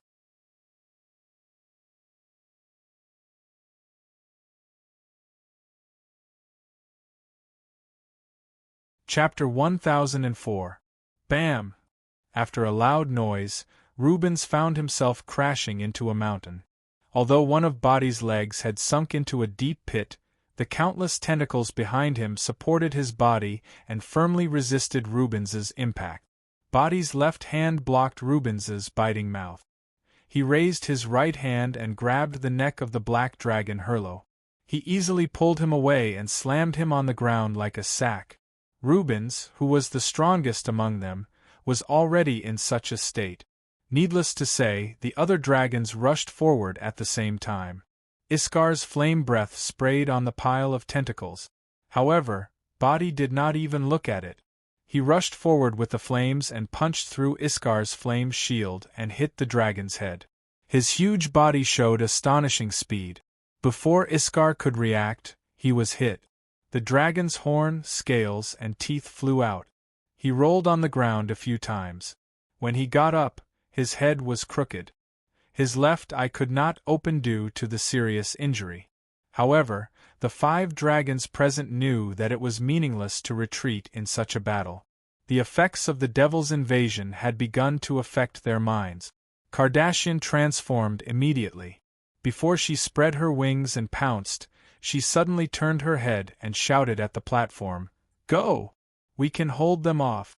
Needless to say, Roddy also understood that she was asking him to leave quickly. The truth of the world was often so cruel. They had just enjoyed a short period of peace. A few days ago, they were still discussing how to spend this holiday without any worries. Now, the 5 dragons and Natha were being attacked by the devil. They even had to fight with their lives on the line. However, Roddy had no intention of running away. He looked up and saw that the red signal post that he had inserted into the ground was still shining in the sky. He turned his gaze to the battlefield and glanced at the dragons' health points. The life recovery and health points of the dragons were extremely terrifying. Although Body was not at a disadvantage in the battle with them, he did not have the ability to kill the dragons in a short period of time. Under such circumstances, Roddy turned his head and glanced at Panda and the others. Natha was still unconscious on the ground. DeWitt and the others were already lying on the ground. If they did not do so, they would have been blown off the platform by the explosion in the distance. Panda was not much better. He leaned against a rock to barely maintain his sitting posture. He could not help but sigh when he saw Rhodey still standing there with the crystal cannon in his hand. A person who could become a prime minister was not someone that ordinary people could compare to. Priest Panda continued to heal with the divine spells. "Leave the rest to me." Panda felt numb to Rhodey's words. In fact, even if Rhodey had not said anything, Panda would have continued to cast magic spells. This was because all the humans present were as insignificant as ants in the face of the earth-shattering battle not far away. It was better to do something than to wait for death. The protective enchantment that Kardashian had cast before was completely broken. The dragon power of the 5 dragons stacked together made it difficult for an ordinary mercenary like DeWitt to even speak. Lewis relied on his strong mental strength to barely hold on, but he still felt as if a boulder was pressing on his chest. He lay on the ground and tilted his head. He found that Roddy was dragging the crystal cannon towards the edge of the platform. "This is crazy." Another violent explosion rang out, followed by the roar of the dragon. Lewis could not bear it anymore. He spat out a mouthful of blood and fainted on the spot. This was the painful cry of Rubens after one of his forelegs was broken. He madly used the dragon power to attack body in front of him, but he did not care about the people on the platform in the distance. And this time, even Panda, who had strong mental strength, could not resist it. His vision turned black, and his whole body directly collapsed on the ground. After fainting, his hand loosened, and the necklace that he had been holding fell on Natha's calf. Roddy did not notice all this. His heart of the Witcher was immune to the influence of the dragon power. But even so, it seemed that the battle in front of him was not something that a Witcher like him could participate in. The power of the crystal cannon was not weak, but compared to the dragons who were fighting with all their strength, it was still not on the same level. The dragons of the 5 elements attacked with all their might. All kinds of lights and explosions almost never stop. Body's tentacles were blown away one after another, but with his strong healing ability, he quickly replenished them. His strength was stronger than Rubens. After breaking one of Rubens's arms, the other dragons in front of him could not fight him. Iskar was even grabbed by the tail by Body and spun in half a circle in the air before falling to the ground. Then, with a punch, the dragon was smashed into the ground. But it was not that the dragons could not break through the defense. In the fierce fight, Body's arms and chest were also full of open wounds. The splattered blood soaked the ground, and the horn on his head was smashed off. But this guy was in a strange state at the moment. His attacks were not methodical, and he attacked whoever was in front of him. If the dragons retreated, he would directly attack the one closest to him. It was also because of his stupidity in strategy that Kardashian and the others had room to maneuver. But as time went by, the crystal dragon Eshin, who had not participated in the battle, finally could not bear the impact of the devil's invasion on his mind. He retreated a distance. "I can't hold it anymore." Eshin, who returned to his human form, slapped his head hard with his hand. "Damn it! Damn it!" His behavior was exactly the same as Natha, who fell into a loss of control and recovered her consciousness for a moment. In fact, even without him saying, Roddy could also see that the skin of this dragon had changed on a large scale. He knelt on the ground in pain, and countless spikes suddenly protruded from his back. Then, he uncontrollably returned to his dragon's body. The crystal dragon, who had shining scales under the illumination spell, was now black and purple all over. His size even became similar to Rubens. The length of the dragon's horns on top of his head was comparable to that of the Dragon Lord. With a flap of his wings, he suddenly rushed into the battlefield and bit Stikka's neck. Kardashian hit Eshin's head with all her might. As a result, after he let go of Stikka, he turned his head and bit Body, tearing off 7 or 8 tentacles on the spot. This indiscriminate attack made the battlefield even more chaotic, and Stikka, who was almost suffocated by Eshin's bite, quickly showed signs of mutation after taking a few steps back. This kind of demonic mutation could obviously make the infected more powerful. As the smallest existence, Stikka's body also grew rapidly during the process of mutation. But unlike Eshin, his most notable change was that 2 extra pairs of wings appeared on his back, which was the same as when Morlars cast his domain.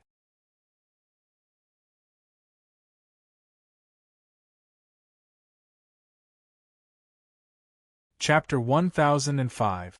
Let's go. We'll walk into the city. Basta glanced back. After confirming that the man was still alive, he stepped forward. When he was about to enter the city gate, he did not forget to look back and ask, "Did you have any problems along the way?" "No, no, Your Excellency. I felt very comfortable along the way." Blake observed the man's expression and immediately understood that he did not want him to complain, so he quickly responded with flattering words. Basta nodded and did not say anything more. Blake heaved a sigh of relief, and only then did he have the energy to pay attention to his surroundings. He came to Hollier about 15 years ago. At that time, the Dukes of Angmar ruled the city. Based on Blake's rich experience, Hollier could only be ranked 4th or 5th in the Kingdom of Cairn in terms of size and prosperity. However, the Hollier city 15 years later gave him a very different feeling. Just the train tracks and platforms that had been built outside the city were clearly beyond his imagination. The spacious and smooth road had been in use for a long time. The sign on the side of the road indicated the destination at the end of the road. He rubbed his eyes and found that the last column was actually Elson City.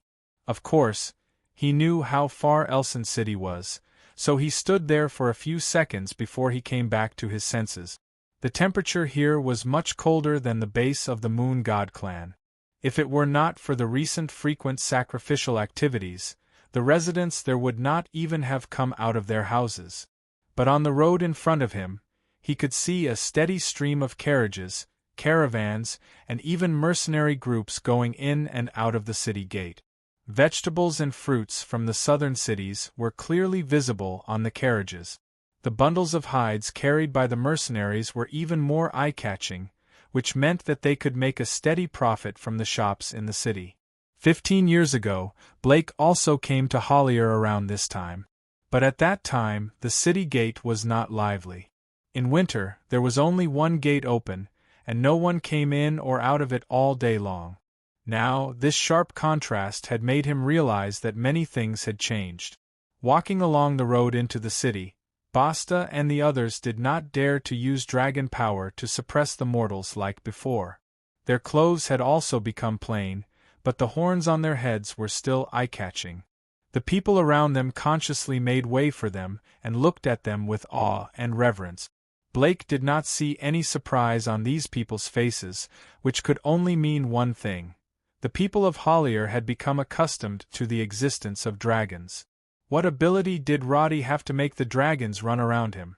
Walking from outside the city to the central square, one could see the unrecognizable Hersino magic tower from afar. As a former arcanist, Blake had once seen the majestic floating magic tower in the newspaper.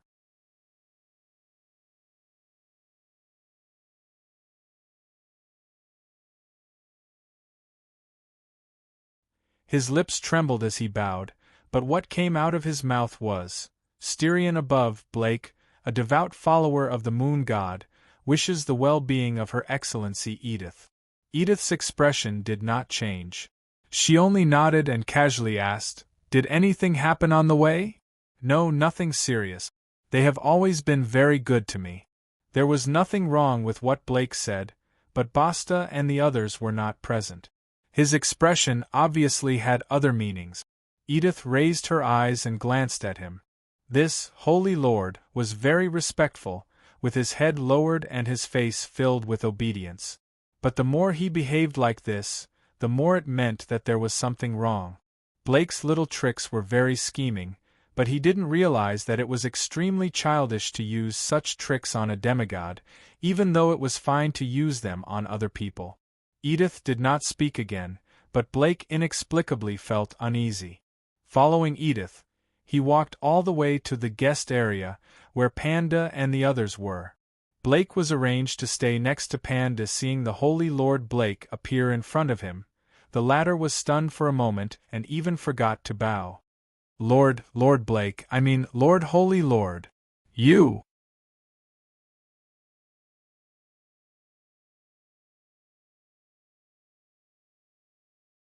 Chapter 1006. The other three dragons were also in despair. Kardashian flapped her wings and turned her head, only to find that Roddy was aiming at Body with the crystal cannon not far away. She could not help but shout again, "Run, idiot!"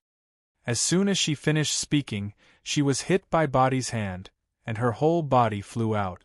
However, at the next moment, a bright light suddenly fell from the sky and hit Body's body with great precision. This was not an elemental magic, but an arcane energy impact. Buzz! The scales on Body's shoulder instantly melted and disappeared. Then, black smoke and the smell of roasted meat rose. He cried out in pain, and his fearless expression finally changed. He was about to dodge, but the light swept across horizontally. At this moment, countless tentacles on Body's back were directly cut off, and a large piece fell to the ground. The buzzing sound continued. Eshin and Stika, who were attacking indiscriminately, were hit by an invisible force from top to bottom. It was as if there was an invisible giant mountain above them, pressing them to the ground and making them unable to move. They could only clench their teeth and resist. Barty's huge body turned around. He raised his head and roared at the sky. However, Rhodey, who had been aiming, finally found an opportunity. A cannonball flew into Barty's mouth, shattering a few of his teeth. Obviously, his body's defense was amazing, but there were no scales growing inside his mouth. Roddy's cannonball focused on the release of kinetic energy. The cannonball directly exploded in Body's throat, causing him to reach out and clutch his neck, coughing non-stop. But because this guy was too big, the damage of the cannonball to him was similar to that of a stick to a normal person. Even so, Roddy did not stop attacking. He activated the Demon Lock-On skill and kept pulling the trigger. The continuous cannonballs kept hitting the opponent's head, but the last 4 cannonballs all bounced off his face. This guy's head was simply harder than a steel plate. Only the 6th armor-piercing cannonball hit his nose, but the metal armor-piercing cannonball was embedded in Body's bones and could not penetrate that terrifying defense at all. Body had already confirmed Roddy's position, but at this time, the light swept over his head again. He could only raise his hand to block his head. Even so, the terrifying energy beam still burned a huge hole in his arm. In order to avoid it, he simply rolled toward the platform where Roddy was, and directly waved his hand at the platform. The condensed elements turned into a red light, and instantly rushed in front of Roddy. Body did not cast any spells. He still simply drove the elements to attack. The power of this method was limited, but it could not withstand his tyrannical strength that was comparable to that of a demigod. Roddy stood on the platform and did not move. Seeing that the red energy wave was about to hit him, he still held the crystal cannon horizontally and aimed at the opponent's eyes. Boom! The elemental impact exploded in front of Roddy, but a protective boundary showed its amazing size in the fire. After the spell attack, Body's body also followed closely behind. His current size was similar to the King Kong in Roddy's impression, but his strength was obviously more violent. Seeing the opponent rushing over, Roddy did not even move. In the dazzling light, he still calmly adjusted the angle of the crystal cannon. And behind him, DeWitt and the others were already disheartened. Because with Body's formation, not to mention killing Roddy, he was afraid that even the platform would be directly smashed. Bang! With a muffled sound, the protective boundary was smashed by Body. There were even traces of fragmentation at the edge. But the opponent's fist stopped only 2 meters away from Roddy. Hercino Magic Tower slowly landed from the air behind Roddy. The streamlined body of the tower glowed with white light because of the large output of energy. Countless lines on the surface of the tower appeared, and the shield in front of the tower suddenly changed shape, wrapping Body like a giant net. Roddy pulled the trigger. Poof! The 7th armor-piercing bullet finally hit Body's eyes. No matter how hard his bones were, his eyes were still unprotected. Even with the existence of the condensed elements, the structure of the armor-piercing bullet easily broke through the obstacles and penetrated his skull on the spot. Body covered his head and screamed in pain. But because the size of the bullet was too small compared to his body, this blow was obviously not a fatal injury, but in the end, the giant demon could not continue to attack Roddy because of the pain. He covered his eyes and took a few steps back. He jumped up and down frantically, waving his arms and smashing the surrounding trees as if he had gone mad. Edith's figure appeared beside Roddy, and there was a flash of golden light from the divine spell above. Sally, who was standing at the top of the tower, had already raised the Viper's Kiss. With the power of the divine artifact, she quickly suppressed the demonic aura of the 5 dragons on the ground. Roddy took a deep breath and moved his eyes away from the scope. He confirmed the state of the 5 dragons on the side. The time limit of the demonic infection of Kardashian and the others was extended because of the effect of Sally's scepter. But it was obvious that their current situation was much more serious than the 2 former lords, Morales and Cuello, because even with the effect of the divine artifact's scepter, their infection was not completely stopped, and it was still progressing slowly. The debuff above Iskar's head was extended to 10 minutes, Kardashian and Rubens were about 7 minutes, but Stika and Eshin had already demonized. At this time, there was only a constantly flashing buff icon. Its name was Viper's Brilliance, and the explanation was that, under the effect of the Viper's Kiss, the negative effects of spirit spells will be temporarily dispelled. The flashing state of this icon meant that its existence was very unstable. In other words, Eshin and Stika could now temporarily recover their consciousness, but once Sally stopped casting the spell, they would probably immediately become uncontrollable demons.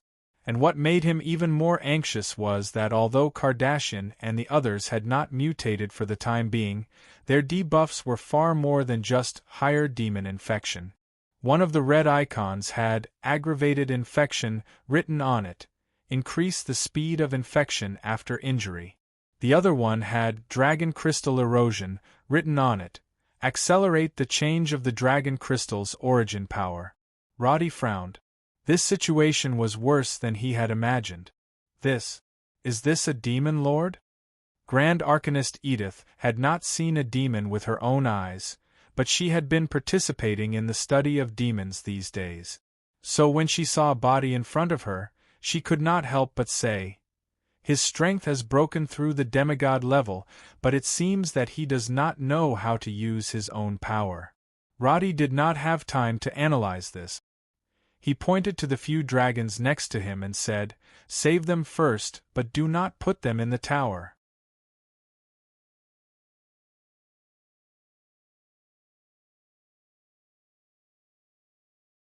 Chapter 1007. Are you able to control it? Seeing that body seemed to be gradually recovering from the pain, Roddy was still worried and asked. Edith frowned and glanced at it.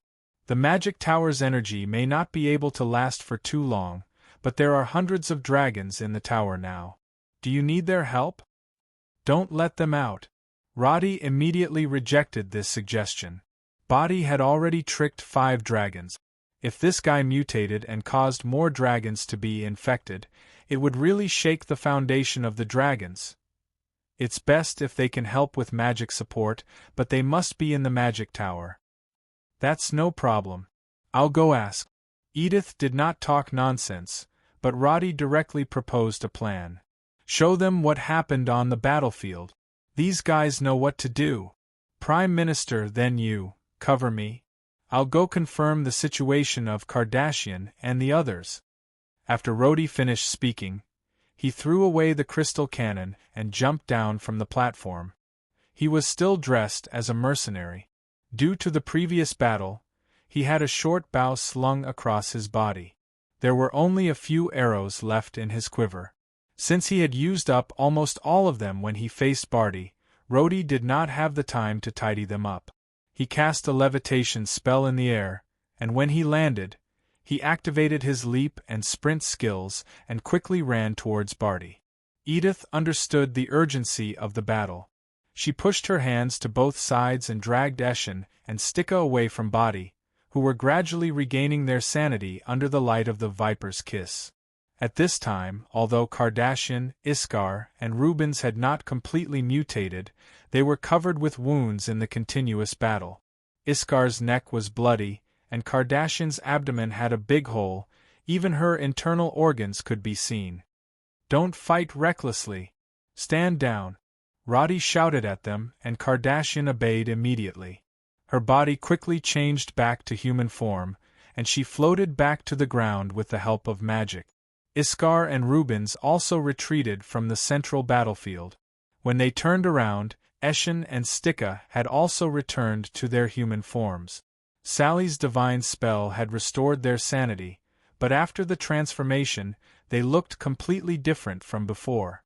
Even in his human form, his body was covered in scales and bone spikes. He looked very similar to Natha, who was not far away. Obviously, the Viper's kiss could only alleviate the pain. It was still a distance away from being able to cure it. Kardashian sat paralyzed on the ground, gasping for breath to freeze the wound on her abdomen. The cold suppressed the pain, but the edge of the wound had a purple halo that was constantly spreading. "Damn it, something isn't right." Rubens, who was at the side, was not a spoiled young master. His ability to endure pain was extremely strong, but at this time, his face was twisted because of the intense burning sensation from the wound. Iskar was also in so much pain that he could not speak. Kardashian clenched her teeth and looked up to see Roddy running over.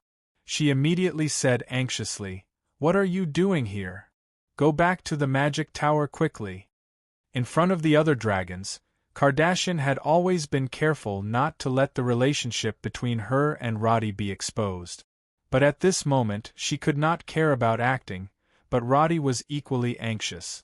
He rushed over and shouted directly, "Don't move! Stay still."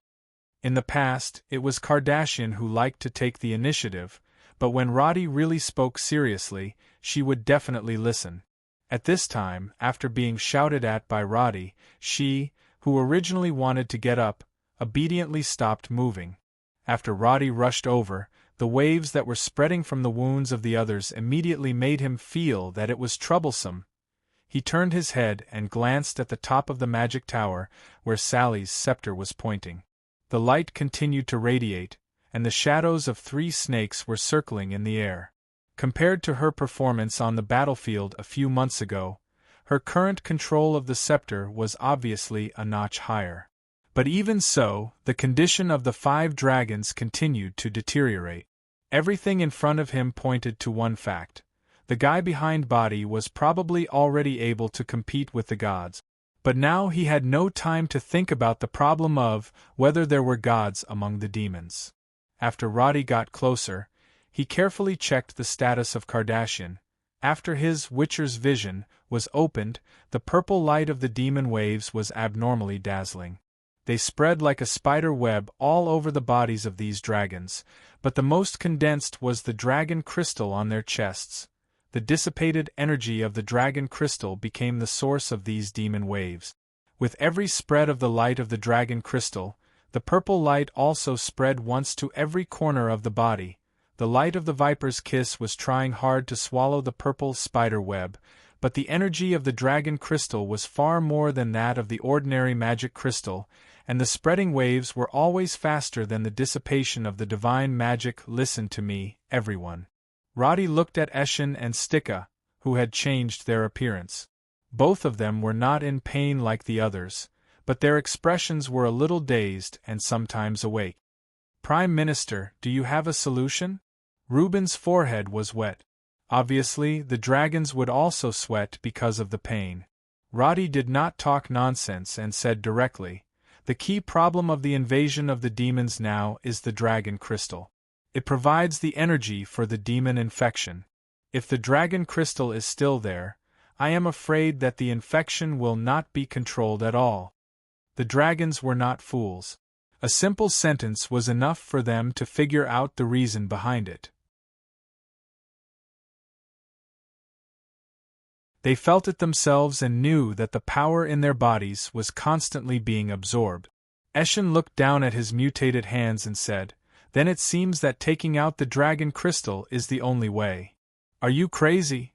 Stika shouted, but then he understood. If they did not do this, the consequences would not be as simple as Quio and Morales. The two former lords had only been infected by a small part of the magic circle. In comparison, the 5 of them could be said to be beyond cure. If it were not for Sally's efforts, he and Eshin would have completely lost their minds. Continue to be ourselves or become a demon. This is a good choice. Eshin quickly made a decision while his mind was still clear. After saying that, he raised his hand and cut a hole in his chest. His palm grasped at thin air, and he used his magic to dig out his dragon crystal on the spot. This scene was not unfamiliar to Roddy. Merlin Serra had taken out the shadow dragon crystal in front of him. He had never imagined that he would be able to witness the same scene for the second time in his life. The dragon crystal's origin that Eshin had condensed into a spear was not far away. As he took out the dragon crystal, the spear turned into a beam of light and returned to the dragon crystal's body, but at this time, the dragon crystal was not the pale white of the normal crystal dragons.